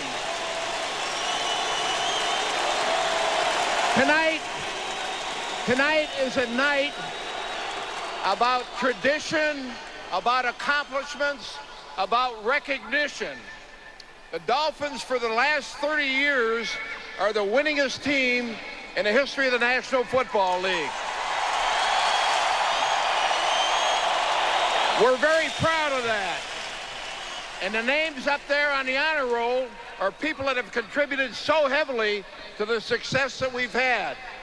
And it's only fitting that number 13, Dan Marino's name, is going to go up on that honor roll.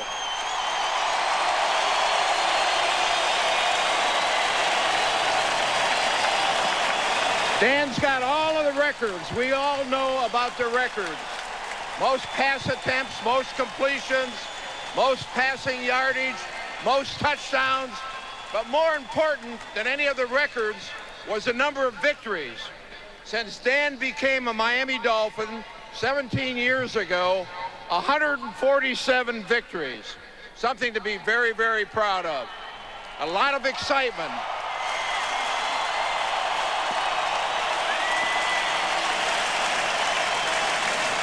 And where else would Dan's name be on the honor roll in a stadium other than the end zone? The end zone.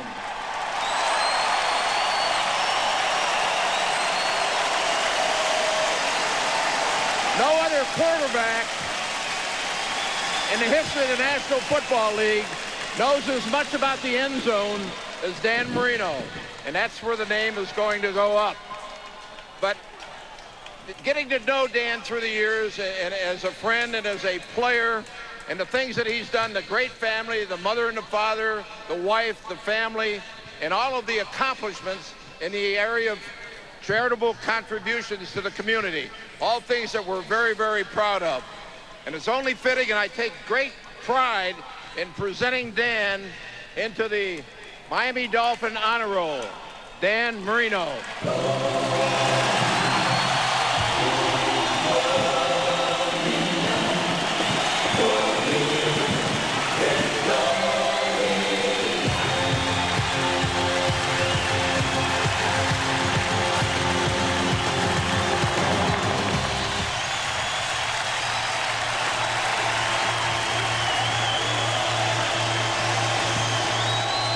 Our next presentation will come from Eddie Jones, the president of the Miami Dolphins. Eddie.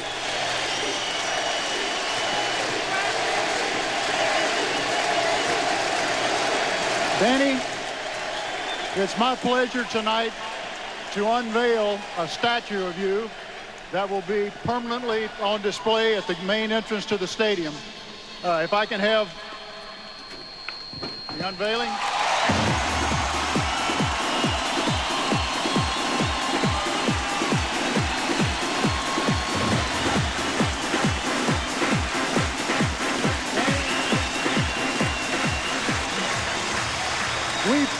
We see the statue doing two things.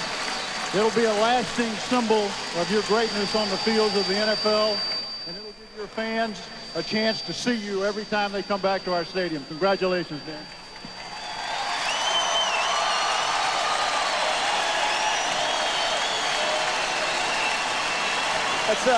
That's a very nice, Dan, that's a very nice statue, but since you're an alumnus now, some of the alumni over there said that that was probably a little emblematic of your scrambling ability. A statue. For the next presentation, please welcome. And that was my joke. That was my joke. It was a statue. Please welcome the owner, Wayne Huizenga.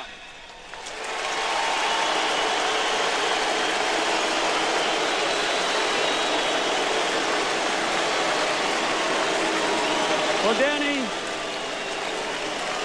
Danny, some people may say 13 is an unlucky number, but I know that I can speak for Dolphins fans and that we consider ourselves very lucky and fortunate to have seen you play on this field for the past 17 years.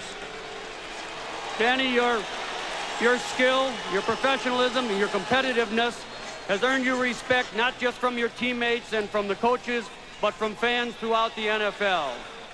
And Dan, your integrity, your sense of responsibility and compassion have made you a role model for so many, many people, not only here in South Florida, but around the country. And that's why, Danny, it's my honor and privilege today to retire forever the number that you wore as a Miami Dolphin during your entire football career. And Dan, I can say to you now that no Dolphin will ever wear the number 13 again. Danny, congratulations to you, Dan.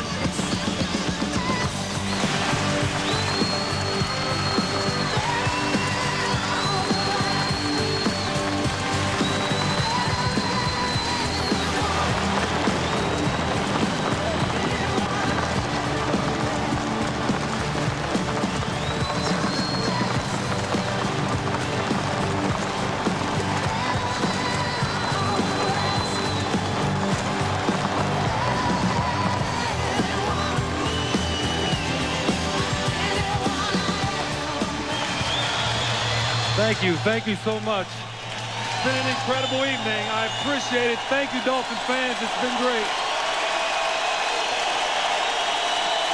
Thank you.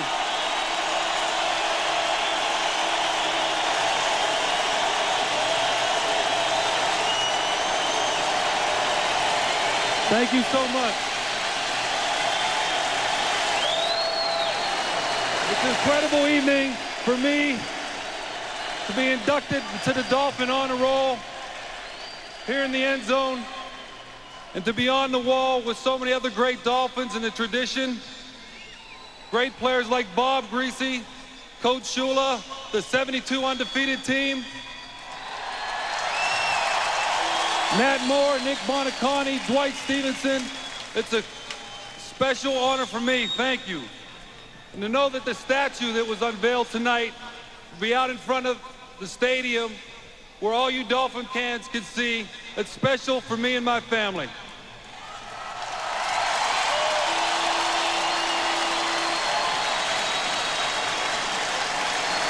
And to have my number retired and to know that no other Dolphin will ever wear number 13, thank you.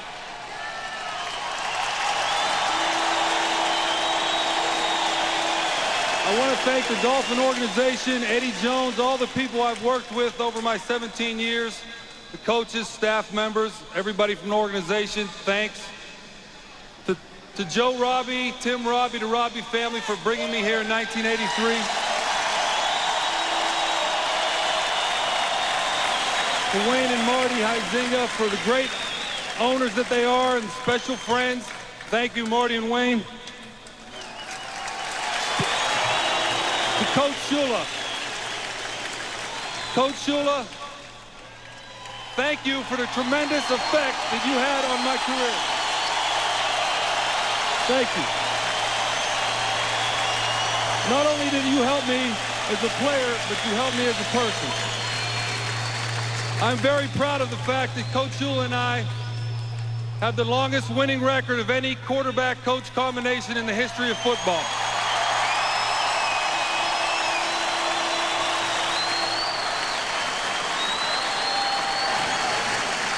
And to my teammates, as a quarterback, I know how important it is to have good people around you, and I was blessed 17 years with some incredible teammates, as you see.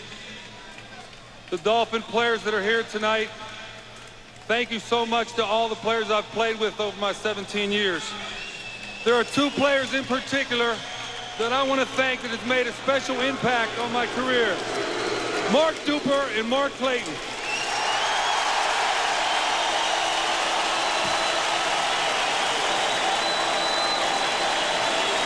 Hopefully next year, Duper and Clayton's name will be on the honor roll right beside me.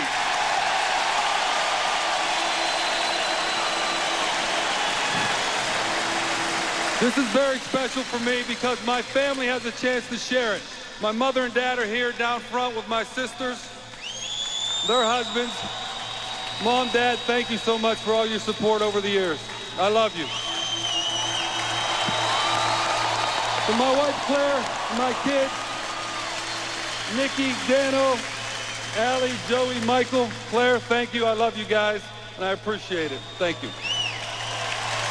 But most of all, being able to spend 17 years in Miami and fulfill a dream and playing all my years here in front of the Dolphin fans is special to me. I thank you all. You're the greatest fans in the world. I love you, Dolphin fans. Thank you.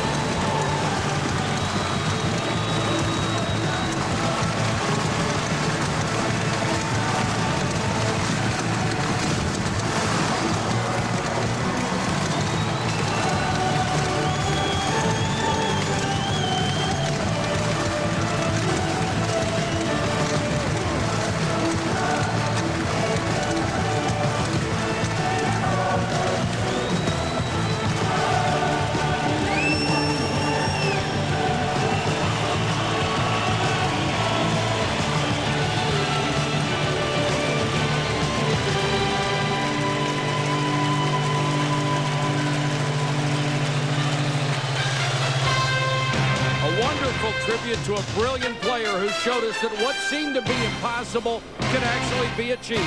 We will never see his like again. ESPN knows how to throw a halftime party, doesn't he? 6-0. Dolphins back in a moment. It's not fog, it's the remains of fireworks hanging over Pro Player Stadium in Miami. We have a 6-0 ball game, and this is what it looks like from our vantage point. Not much. Run a reverse. Now run a reverse. It's a lot better than it was. Let's go down to the field. Our colleague Solomon Wilcott. Solomon? Yeah, Mike, you know what? Right now I'm earning some major cool points from my daughter, Taryn. That's because I'm hanging out with Howie D of the Backstreet Boys. And Howie, you're used to working your musical mojo before a crowd like this, but tonight I understand you're here to honor Dan Marino. Yes, I'm definitely very honored to be here tonight. Dan Marino is definitely a legend in the football history, and growing up watching him, had the pleasure of meeting him about 6 years ago here in Miami, and just been a big Dan Marino fan all my life. Now, what is it about entertainers and athletes? You both seem to admire one another. What is it about that? I think it's just like, you know, a big respect factor out there for each other. You know, we're both out there trying to entertain people, and two different lines of entertainment, and, you know, it's all about supporting each other. Now, you're originally from Orlando. They have a statue of Dan Marino. They have a street named after him. How big is Dan Marino in Florida? He could basically be governor. Yes, he could definitely run, and I think he probably did it after. I mean, he's like I say, I've grown up my whole life knowing Dan Marino, and I'm only 27, so he's been around for some good years. How tough you think it is for Jay Fiedler trying to fill the shoes of Dan Marino, a legend for 17 years here in South Florida? I know that's some big shoes to fill, but I think he's doing a good job. And I like to see, Miami definitely go this year to the Super Bowl. All right, Howie D of the Backstreet Boys, and Mike, is just another sign that Dan Marino is larger than life. Points with your daughter, huh, Solomon? Well, that's important. We know what a big deal that is. Congratulations. What a celebration for Dan Marino as they retire number 13 forever here at Pro Player Stadium. Let's take a look at the first half stats. They're not going to look like much, especially if you're a Ravens fan. 31 passing yards, 57. Of course, they picked it up right at the end to just about tie it. Miami with a slight edge now of 90 yards. Not much for either, but under these conditions, not bad either. Well, look at that third down conversion for Baltimore. It tells the story. They're 0 for 5 on third down situations, and that's the most important down. And that's where I thought Shannon Sharp would be a big part of this offense. The Dolphins have done a good job keeping him out. If this game continues to stay as close as it is, and it boils down to a kick at the end, the shot that you're seeing right now is the grass half of the field. It's going to be very important who winds up with the ball trying to attempt something in the grass half. We're talking about Matt Sober at the end of the half. Now, what happens on this block, it's him. Watch his left foot. When he tries to plant, it just slides right here. It's gone. Once he does that, he can't get the ball up. You would think on a field like this, what kickers do, instead of standing there, it's not that far a kick. Instead of taking those 3 steps, just plant and kick that short pop shot. But wouldn't you change your normal rhythm that way? I mean, you were a kicker. Could you do that? No, well, yeah. Well, you could, but these guys may have trouble with it. They don't have to think a lot. Just kick it.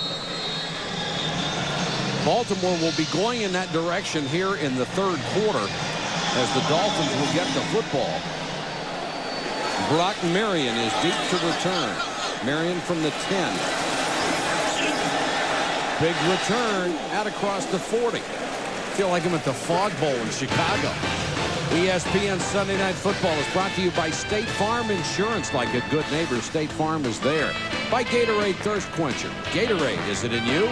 And by the United States Marine Corps. The change is forever.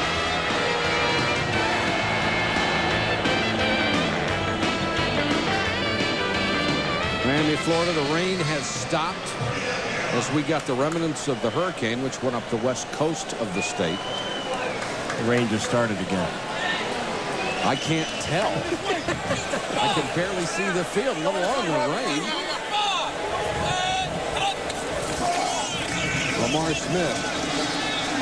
Rob Burnett, the first to hit him as he crosses the 40 for about 3 yards out to the 42-yard line. And I thought that's where the Dolphins were most effective. Even though they haven't averaged a lot of yards per carry, they have been effective controlling that defensive line by running inside the tackle. When they try and get outside is when they start losing yards and have no gains. Well, if you're going to run, I would run to the left. The only reason for that is you're going to get out of the mud and you're going to get into grass right away, and then you're going to get some footing. Richmond Webb, the starting left tackle and the 7-time Pro Bowler, has not returned to the Dolphins lineup. Sprained knee, sprained ankle in the first half. Fiedler looks one way, throws the other complete, short of a first down by a couple of yards. Nice job by Fiedler this entire ball game. He's been under control the whole time. That was complete to Leslie Shepard to bring up a 3rd and short. One of the things we talked about was the reason why Dave Wannstedt chose Jay Fiedler was he comes out of a system in Jacksonville. Chan Gailey, Tom Coughlin, Bill Parcells, they're all a part of that and feel comfortable with it. The terminology seemed a bit easier. That's Damon Hewitt, who did a terrific job filling in for Dan Marino last year, 5-1 record. Didn't get him the start though.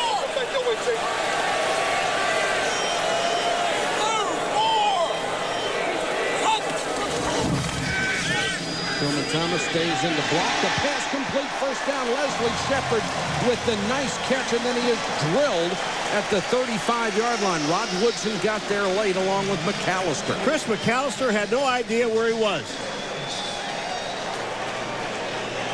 Leslie Shepard coming over from the Redskins, but look at the room he gets. McAllister, one of those guys, gets his hips turned the wrong way. Nice little skinny post. Good spiral under the conditions. That's a nice throw. Well, it was great on time, too, because you saw he threw the ball just coming out of his break.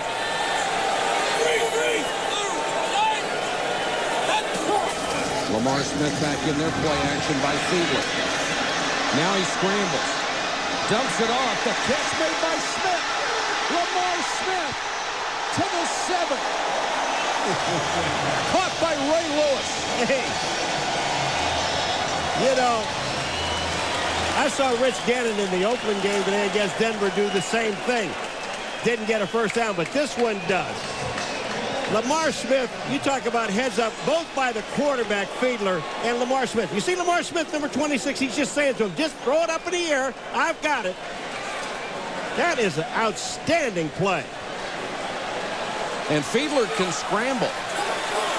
It's an excellent all-around athlete, recruited by Stanford as a track guy, a decathlete. Turned that down to play football. Smith, speed to the outside. Touchdown.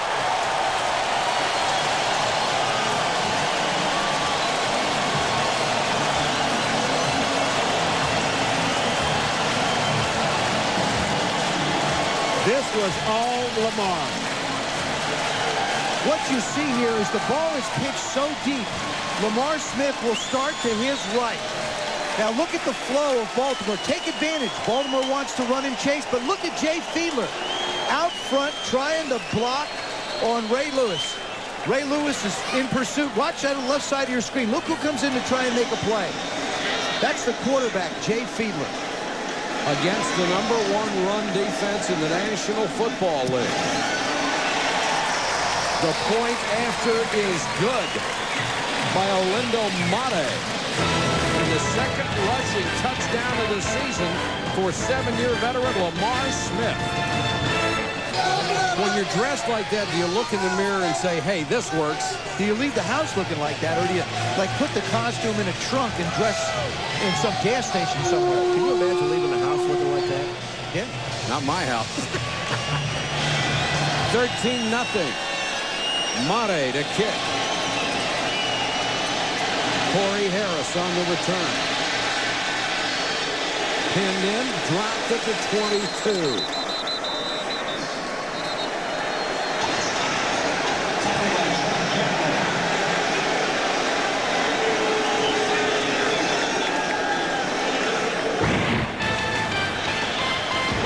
Sunday Night Football next week at 8:30 Eastern, an NFC East Classic. Bruce Smith, Deion Sanders, and the new-look Washington Redskins head to New York to battle Tiki Barber and the Giants. Coverage begins at 7:30 with prime time.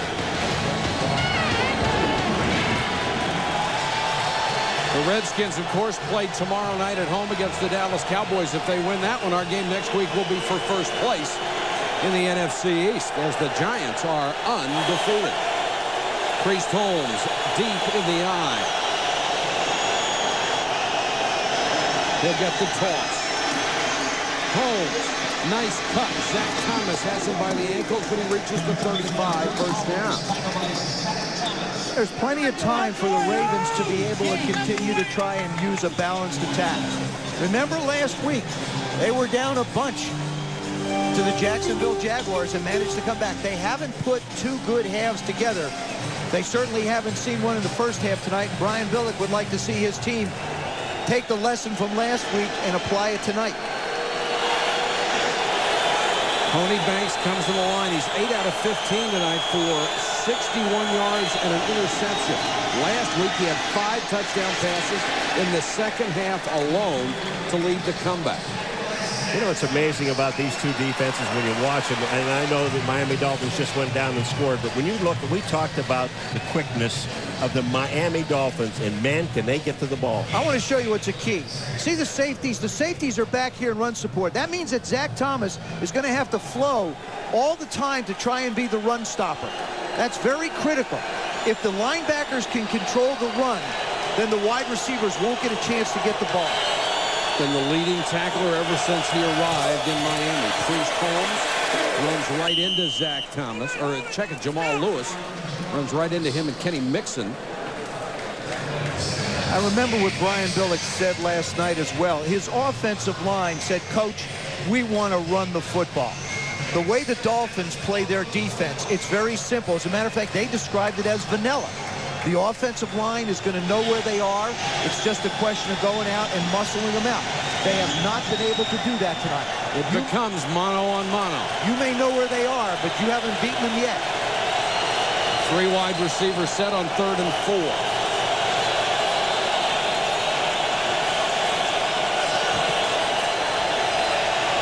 Banks with time underneath Travis Taylor, the rookie. And he is pummeled. But he got the first down out to the 46, 47-yard line. You know, the rain is coming down, and to think about going downfield, Joe, they've already tried that once with Banks, and that was intercepted. I think this is the way they have to go. Utilize the speed horizontally instead of vertically. Quick out, quick back in, back out. Let him use his quickness to get something going. Here's what happens when 6'8", 340 pounds gets a hold of a guy that's about almost 100 pounds less. Look at this. Jonathan Ogden on Jason Taylor. He doesn't move off the line of scrimmage.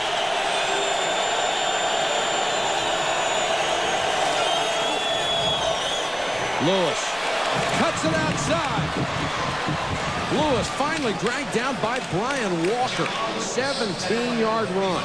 You know, we saw him run in the first half of the game, and Zach Thomas came up and tried to tackle him with his arms. This is what happens when you try to tackle this guy with your arms. He's going to break it. Well, you know what he reminds me of in his running style? Herschel Walker. See, he runs a little bit erect, but he's got those quick steps. The feet don't come a lot off the ground, and then he gets those shoulders pointed upfield. And Brian Walker's doing everything he can to hang on to him. Lewis, first-round draft choice this year out of Tennessee.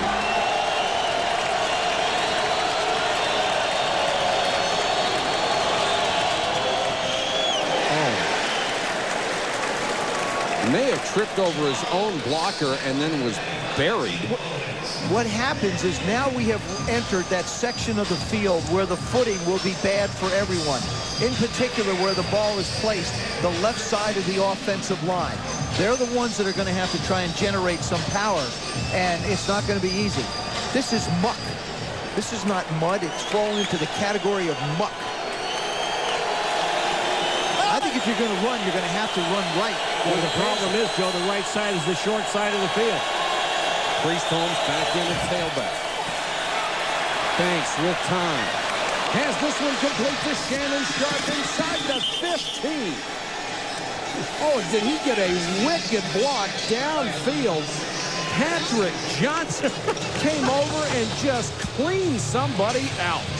You know, Patrick Johnson is a wide receiver downfield, and they see Shannon Sharp coming across the middle. Look at Patrick Johnson. He said, I'm going to tell you what. You catch it. I may not be catching any balls tonight, but I'm going to block somebody. Watch this. Number 83. Here he comes. And on Brock Marion and Sam Madison. He gets both of them. A twofer. He got himself a twofer. He's a track guy out of Oregon, they say, is just really learning to control his speed. He can certainly control his blocking. Whoa.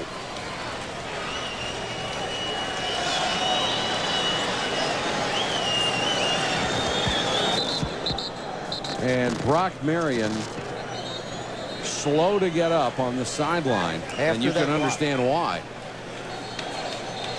Well, when you don't see him coming, they can really hurt. Oh. Boy, that Patrick Johnson, I mean, he got two guys. And really bad things can happen to you too, Mike. And he's only 180. I mean, he's not a big tight end or a lineman. It doesn't matter. If he's coming with some speed, he's going to bowl you over. First down, Jamal Lewis checks in as the running back.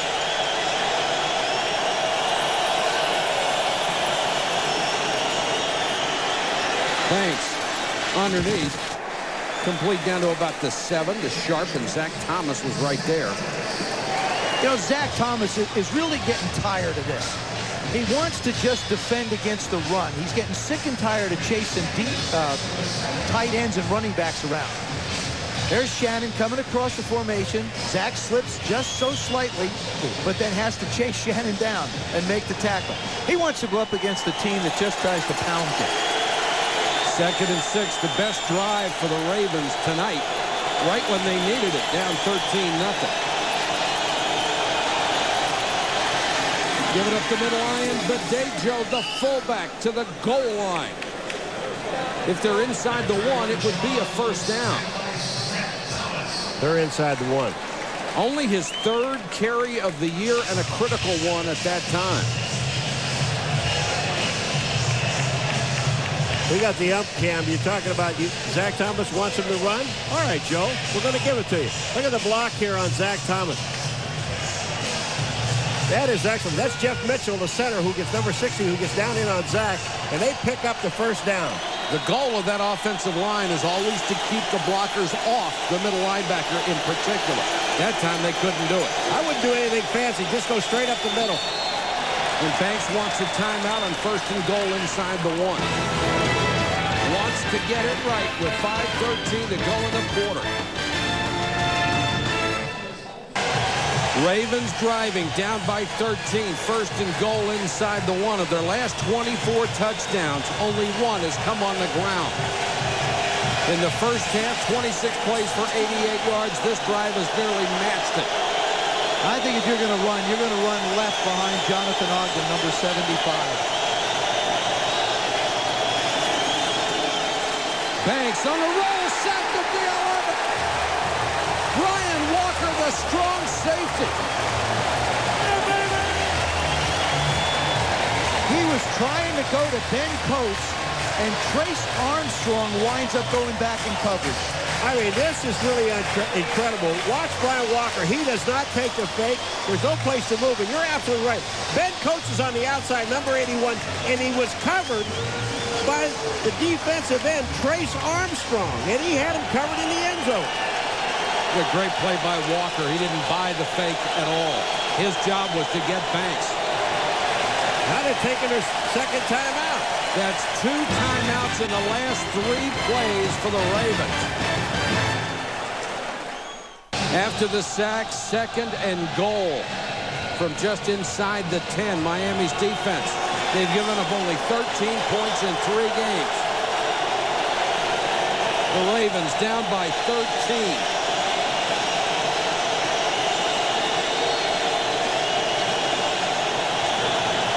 Banks lost his footing. Now he wants to run. Inside the 5 to the 4, covered by Marion. You know what, Joe? You were talking about Brian Billick earlier, talking about looking at Miami's defense, and they're vanilla. You know exactly where they're going to be, but what he says they do not do. They do not make mistakes. And you'll see they're back in coverage so complete, Banks has nowhere to go. Good decision by not trying to make him force a throw, and gets down, at least gets his team closer to the goal line. Jamal Lewis comes in on 3rd and goal. He's number 31. He'll go out on a wing. Now in motion. Banks. Sacked by Taylor.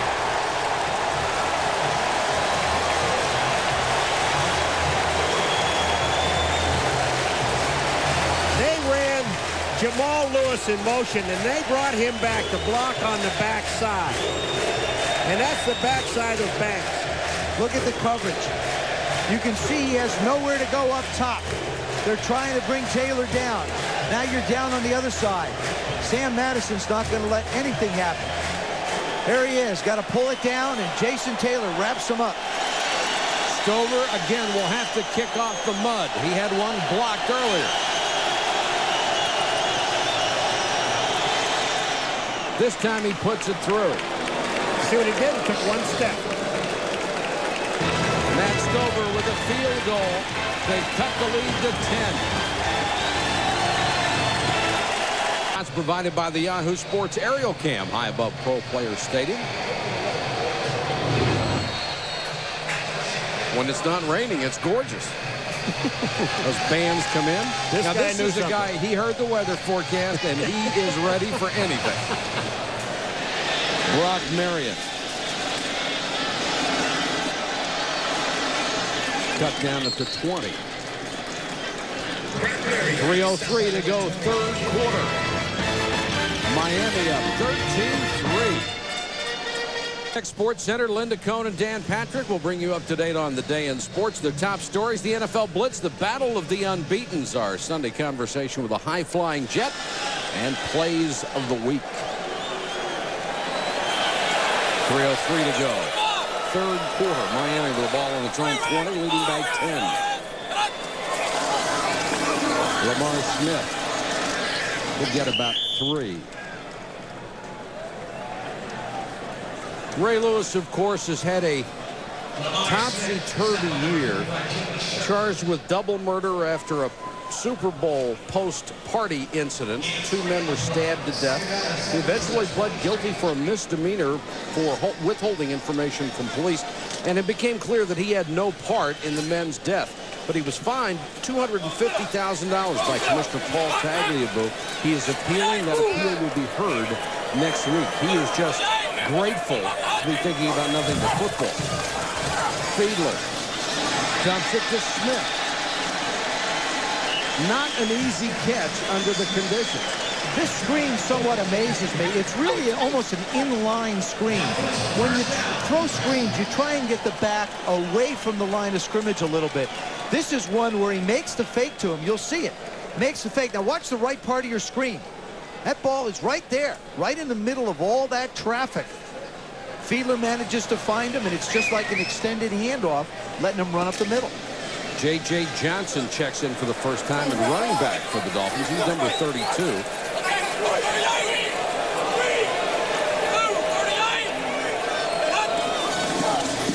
Johnson to get the carry. And fights for extra yardage, picks up a couple. Mike, Rod Woodson made it a point that after the situation with Ray Lewis was settled and he came back, and he said that we're just going to spend time together. I want to be around him. I want to help him. We were talking yesterday, and I said, well, what happened? What are you going to do when you go out? He said, we don't go out. So we go over to Ray's house, we shoot some pool, and we stay there as long as we need.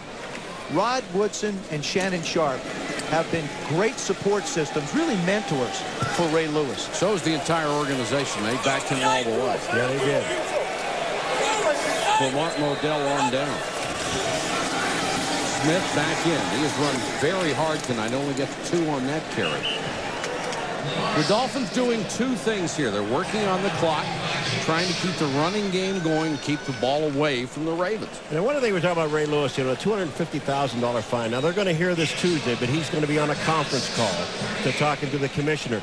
And, you know, it is interesting. We haven't been able to. The commissioner was supposed to come down today. We're going to try to talk to him. He did not make the flight to Miami. Because of the storm. Yeah, because of the storm. But you'd like to find out why was it $250,000?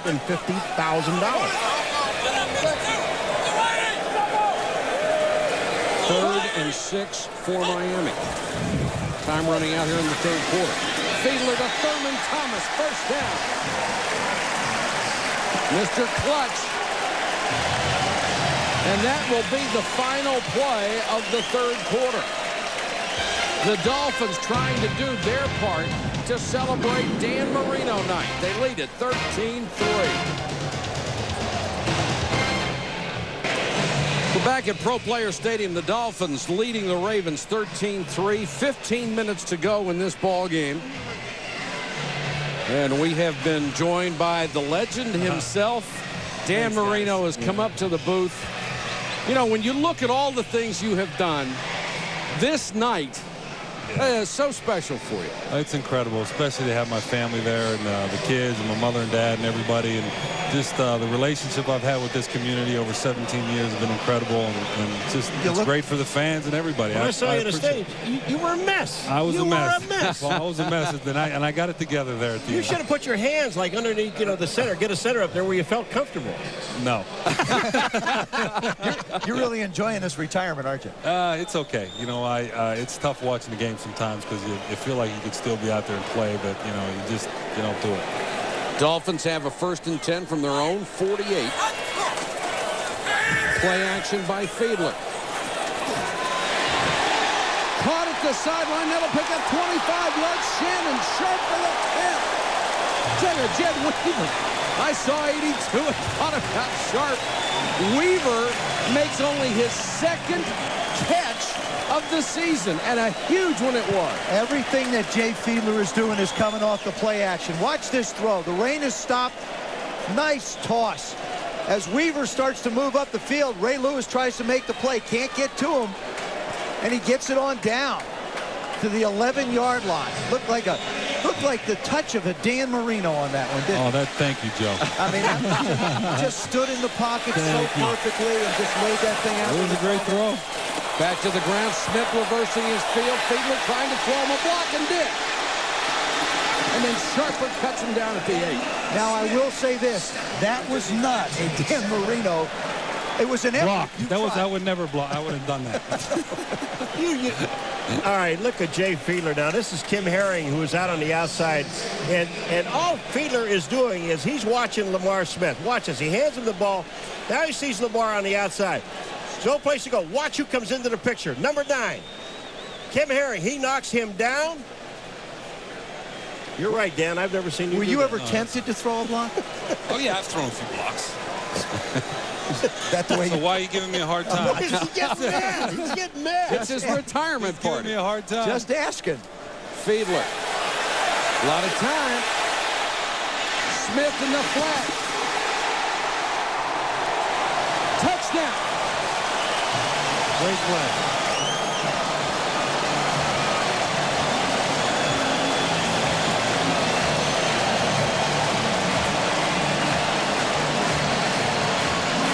Jay Fiedler with the scramble and a touchdown that gives the Dolphins some breathing room. The thing that impresses you about Jay Fiedler is he is totally in control.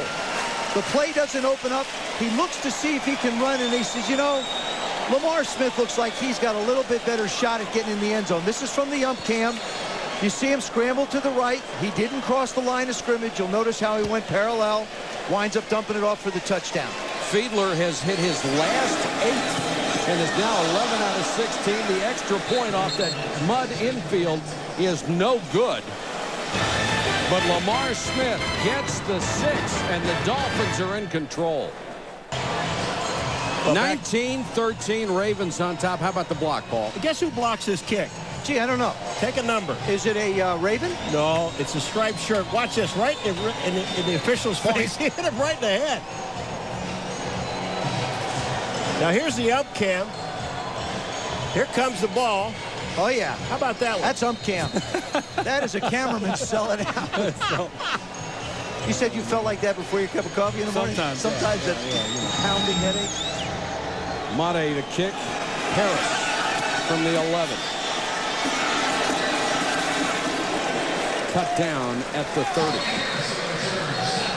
We forget so many things that you did because you did so many, and the ones, you know, back in the distant past slip.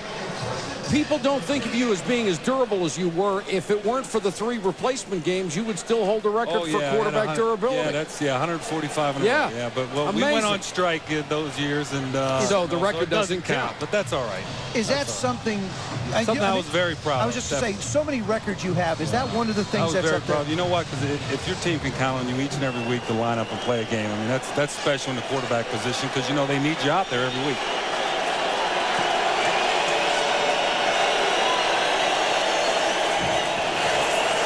Banks against the 4-man rush. Dumps it over the middle.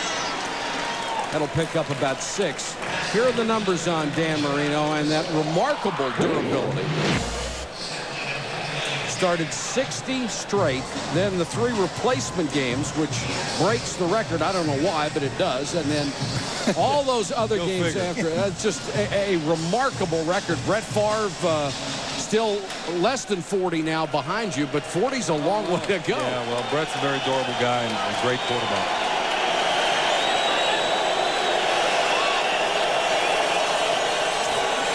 Lewis diving forward to the 39-yard line. Dan, you know, after the Achilles deal, and then the last few years that you're playing, you know, we come down and talk to you about a game, and I looked at you in the locker room before, and you said if they make a pad that I'm wearing it for sure. It got like that at the end of my career. You need all the protection you can get. Was there any part of your body that, I mean, You know, actually, I didn't feel too bad. Last year was a year where I really started to feel it. And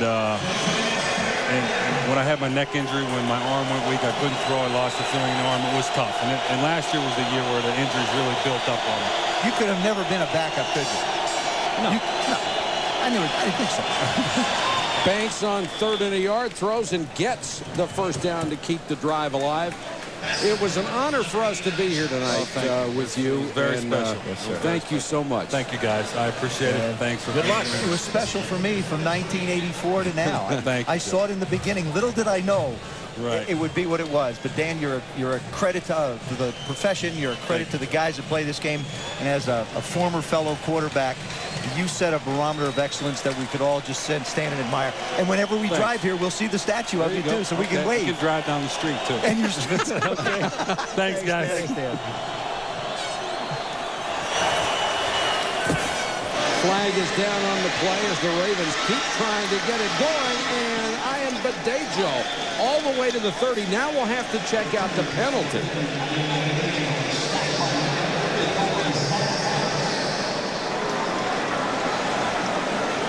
The Ravens down by 16 points. They need points, and they need them in a hurry.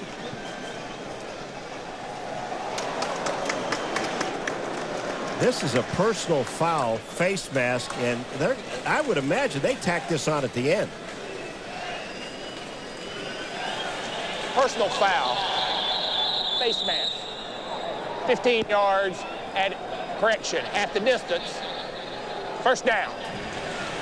You know, for all the time Dan Marino has been willing to give us over the years when we've come down here to do ball games, tonight, surrounded by his family, his former teammates, his friends, his old coaches, really wonderful of him to come up here and give us the time tonight. He's such a treat. Now, it's funny, you watch him now doing television. It's you know, he's just going to be a success there. And they came out with these commemorative tickets for everyone in the stadium.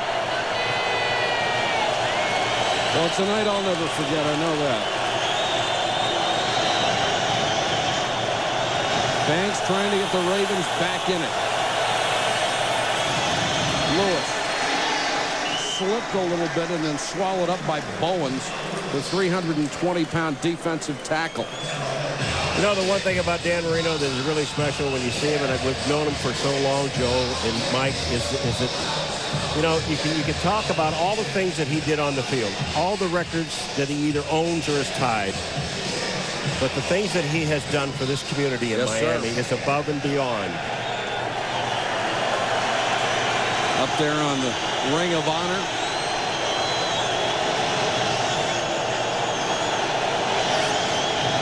Banks has the Ravens down to the 15, wants to throw.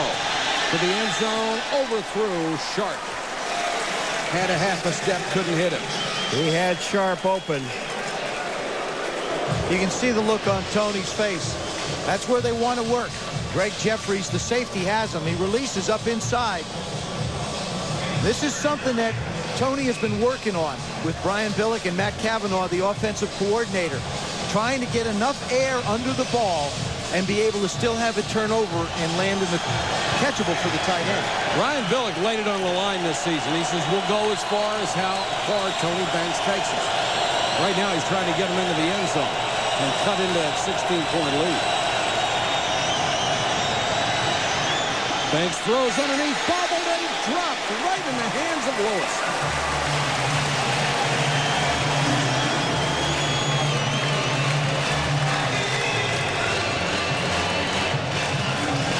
Excuse me, it was the fullback Ian Badejo, 30 instead of 31. You know, Ian Badejo, if he catches this ball, there's a pretty good chance he's going to pick up the first down because look at this. Banks hits him right in the hands, and he bobbles the ball, but he might have been able to pick up the first down. That was Jerry Wilson, number 24, covering him. Stover will come on for a field goal, and off the grass, knocks it through. They don't get the touchdown, but they cut the lead to 13. And it's 19-6. Miami with the lead and only 9:35 to go. Keep this in mind. The Ravens have already used 2 timeouts in this half. Squib kick, and that one is going to go out of bounds. Yeah, they're going to get it at the 40.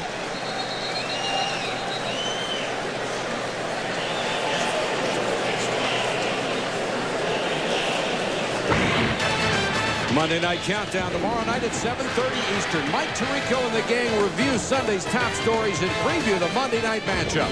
Then at 9, it's ABC's Monday Night Football with one of the NFL's great rivalries. The Dallas Cowboys battle the Washington Redskins. The dirt part of this field has played a significant part in the game. Stover slipped on that kickoff. J.J. Johnson will come in. We've had 2 blocked field goals from the infield portion of the Marlins field. J.J. Johnson lowers his head. Jay Fiedler has operated this offense in an extremely efficient manner. Even though the weather hasn't been that good, he's been able to throw the ball really efficiently. This is a post to Leslie Shepard. Now he scrambles around, flips the ball to Lamar Smith for a big gain. Thurman Thomas on a key 3rd down. Hits the tight end, Jed Weaver. Picks up a lot of yards. Now scrambles, figures let Lamar take it in the end zone. He's made some excellent decisions all through the evening, and that is the one thing that Chan Gailey said impressed him about him. 2nd and 8. Johnson tries to cut it outside and slam down at the 40. Fiedler has really played under control in this game tonight, and one of the reasons he got the job in the first place is you see his first and second half comparison. He's been perfect in the second half, 7 for 7, including a touchdown, is he was familiar with Chan Gailey's system, and Damon Heward wasn't. I think he's doing an excellent job, but let me just say one thing to the defense. Number 34, Thurman Thomas, is in the game. Somebody would like to cover him. Chan Gailey doesn't want to hear you tell him that. The former Dolphin killer is in on another 3rd down. This one 3rd and 10.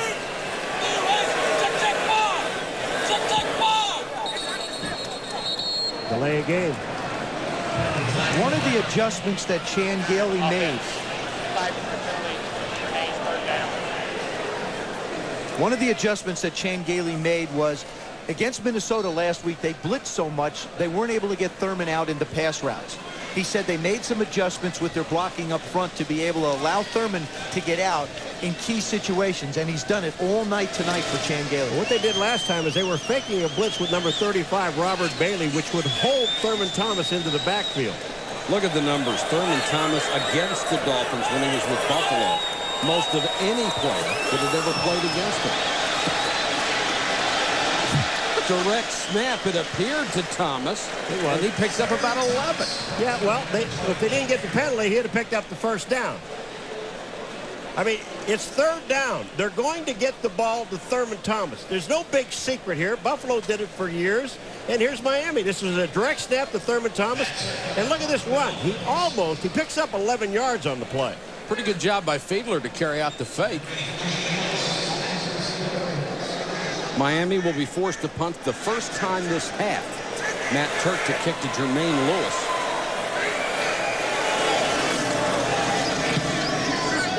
Oh, great kick. Boomed it.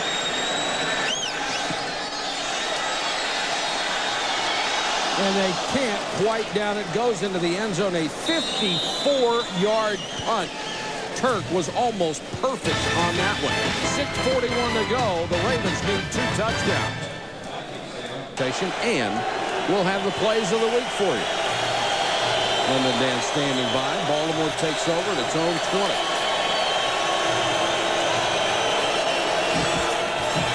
Thanks. Blitz coming.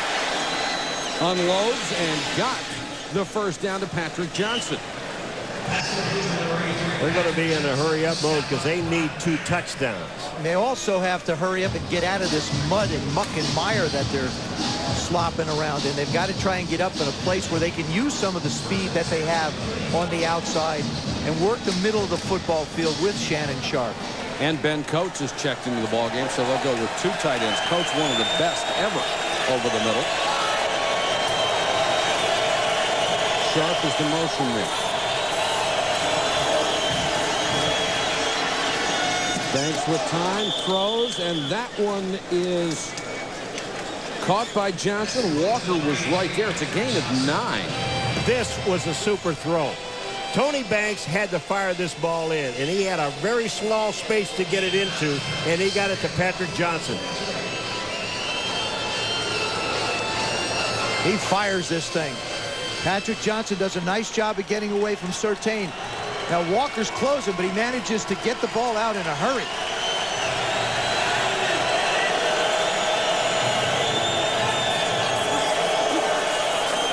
Priest Holmes will have the first down, picks up 5 more near midfield. Clock running, 5:13 to go in the ball game. I think Tony Banks has got to speed things up a little bit. He's standing around a little too much. They're going back in the huddle. You're down to 5 minutes. You're down by 13 points. And you don't have time to go into a huddle and call a play. Time is of the essence. And you only have 1 timeout left. The Ravens actually have more yards on the ground tonight than they do throwing it under the conditions. They're taking. The Dolphins have thrown for 152. You're right, Joe. Too much time. And they go with a running play that will go nowhere because of Zach Thomas, who fired into the backfield and dropped Jamal Lewis. See, Tony is sort of just walking around out there. Now is the time that you have to speed things up. Zach Thomas is the one that's speeding everything up by running and chasing. Watch number 54 in the middle. He just runs right by a blocker and just knocks him off his feet. Zach Thomas out of Texas Tech made the Pro Bowl for the first time last year. The Ravens changing personnel all the time and sending in plays from the sideline. So how much can you speed it up? This is an offense that looks like it has a 13-point lead instead of being behind by 13. What a grab at the shoe top. That'll be another first down. Sharp went right down to the grab to drag that one up for a completion. You know, in a time like this, you hate to say that was a bad pass, because if he leads Sharp's going to pick up another 10 yards, and maybe you have a chance to get out of bounds. Look at this ball. It's down on the ground. He has to go down to get it. He has his man beaten. That's just how good he is. You see Chris Carter of the Minnesota Vikings make catches all like that all the time. See Shannon go down and get it. Just appreciate how good he really is. The starting tight end on the NFL All-Decade team. Banks underneath. That one is tipped. Wilson was the only one who had a shot at it. It was intended for Ian Badejo, but Zach Thomas was all over him. Somehow, some way, I think on second down here, the Ravens have got to try and put one down the field deep. Hope for an interference call or maybe a great play. The wide receivers are going to have to make some kind of play for him. It's been all running backs and tight ends for him tonight. Travis Taylor would be the guy if you can get it to him. Taylor is flanked to the near side. Picked up by Patrick Surtain. Banks throws underneath. Priest Holmes, nice job getting all the yardage he couldn't and getting out of bounds to stop the clock. I'll tell you what, this was a great play by Banks, because he had Rich Owens, number 96, right in his face, and how he got the ball off around him. Watch this.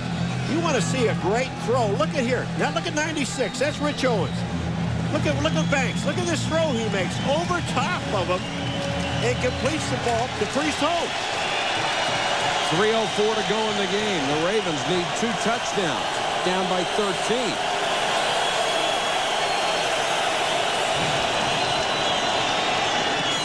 Banks throws low and incomplete. That was intended for Sharp. He was double covered. And that's a good idea defensively. You're going to double somebody in this situation. You sort of have an idea where the Ravens want to go. Number 82 would be the one. He plants, turns. Zach Thomas comes from one side. Wilson's on the outside. If the ball's a little bit higher, it should be a completion.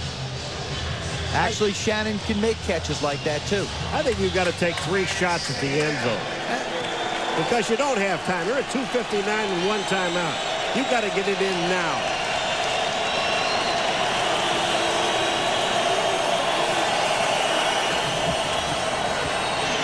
Banks goes out in the flat. Coates makes the catch, forced out of bounds at the 18.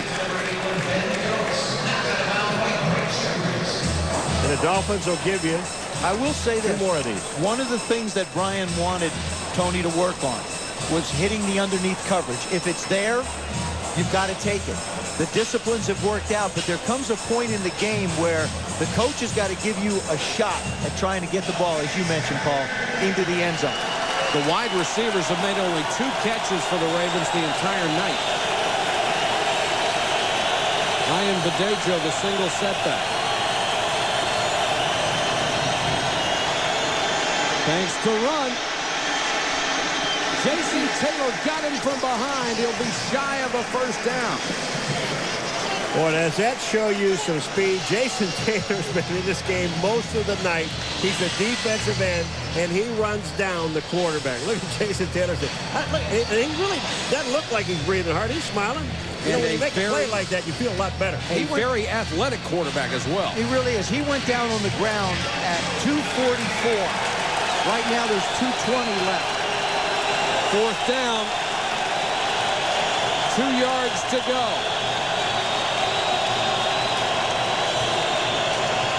Banks, short set, incomplete. The pass intended for Taylor, it was behind him. And the Dolphin defense, #1 in the league against scoring, has held.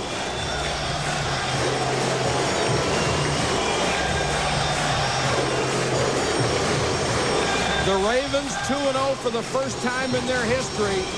3-0 looks impossible right now. 2:07 to go in Miami. Dolphins by 13.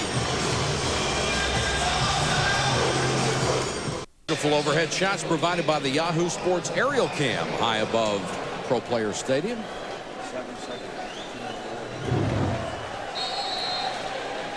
2:07 to go in the ball game, and there is a painting of Marino, and they started working on this before the game. He's got 2 minutes and 7 seconds to complete it. They don't have the 2-minute warning to help him out. J.J. Johnson. And they go with Fiedler on the fake, and Fiedler does a great job, stays in bounds, gets to the 25.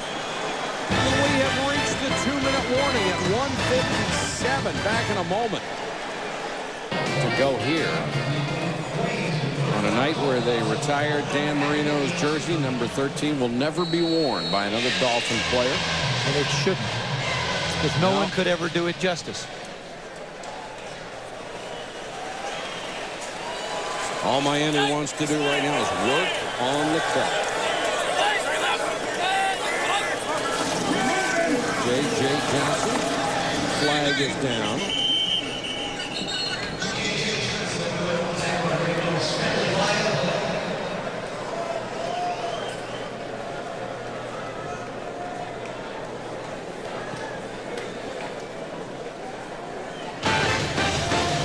ESPN Sunday Night Football is brought to you by United, by American Century with over 40 years of investment management experience, and by Rolaids. R-O-L-A-I-D-S spells relief.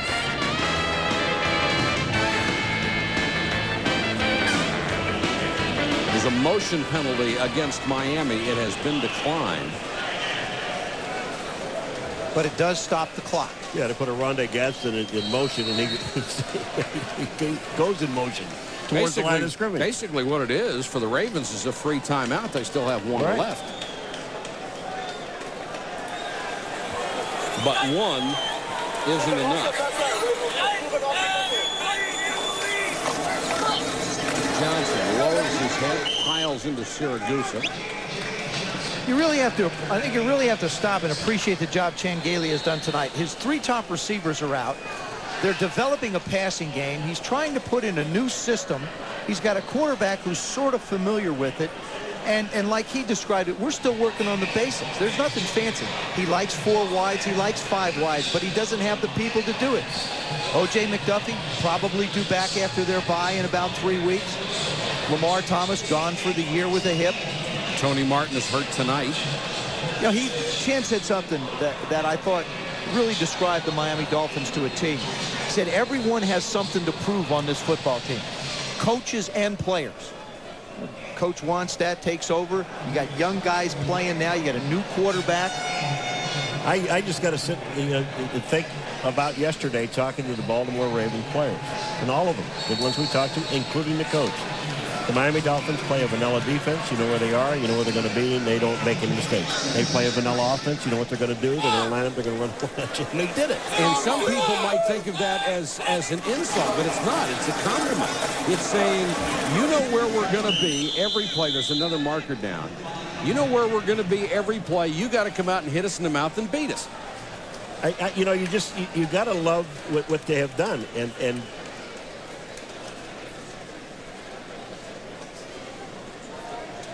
offside defense. That's automatic. Defensive end. 5-yard penalty. Result of the penalty, first down. It's a 3rd and 3, so it's a first down. Sam Adams was offside. Frustrating night for Brian Billick. His club came in 2-0. And they saw the offense come alive at the end of the game last week against Jacksonville. He does have Cincinnati and Cleveland coming up on his schedule. So a real shot at going 4-1. Although after you look at the Browns, they're 2-0. You know, break up the Browns.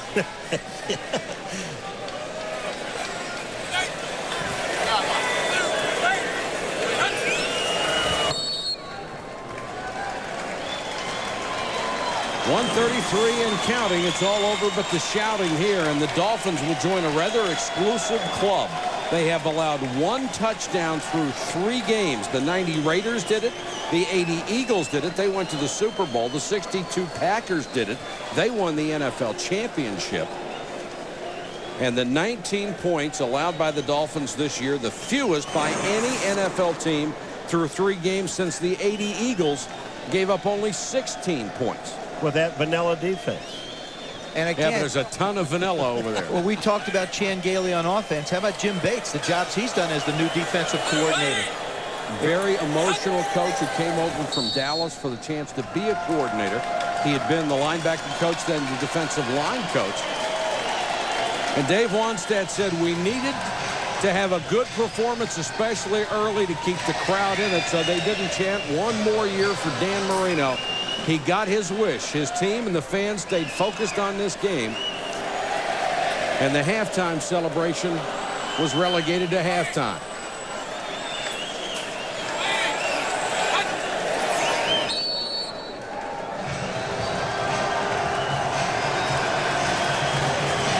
Miami wins a big one at home. They'll go to 2-1, and the Ravens with Brian Billick will fall to 2-1.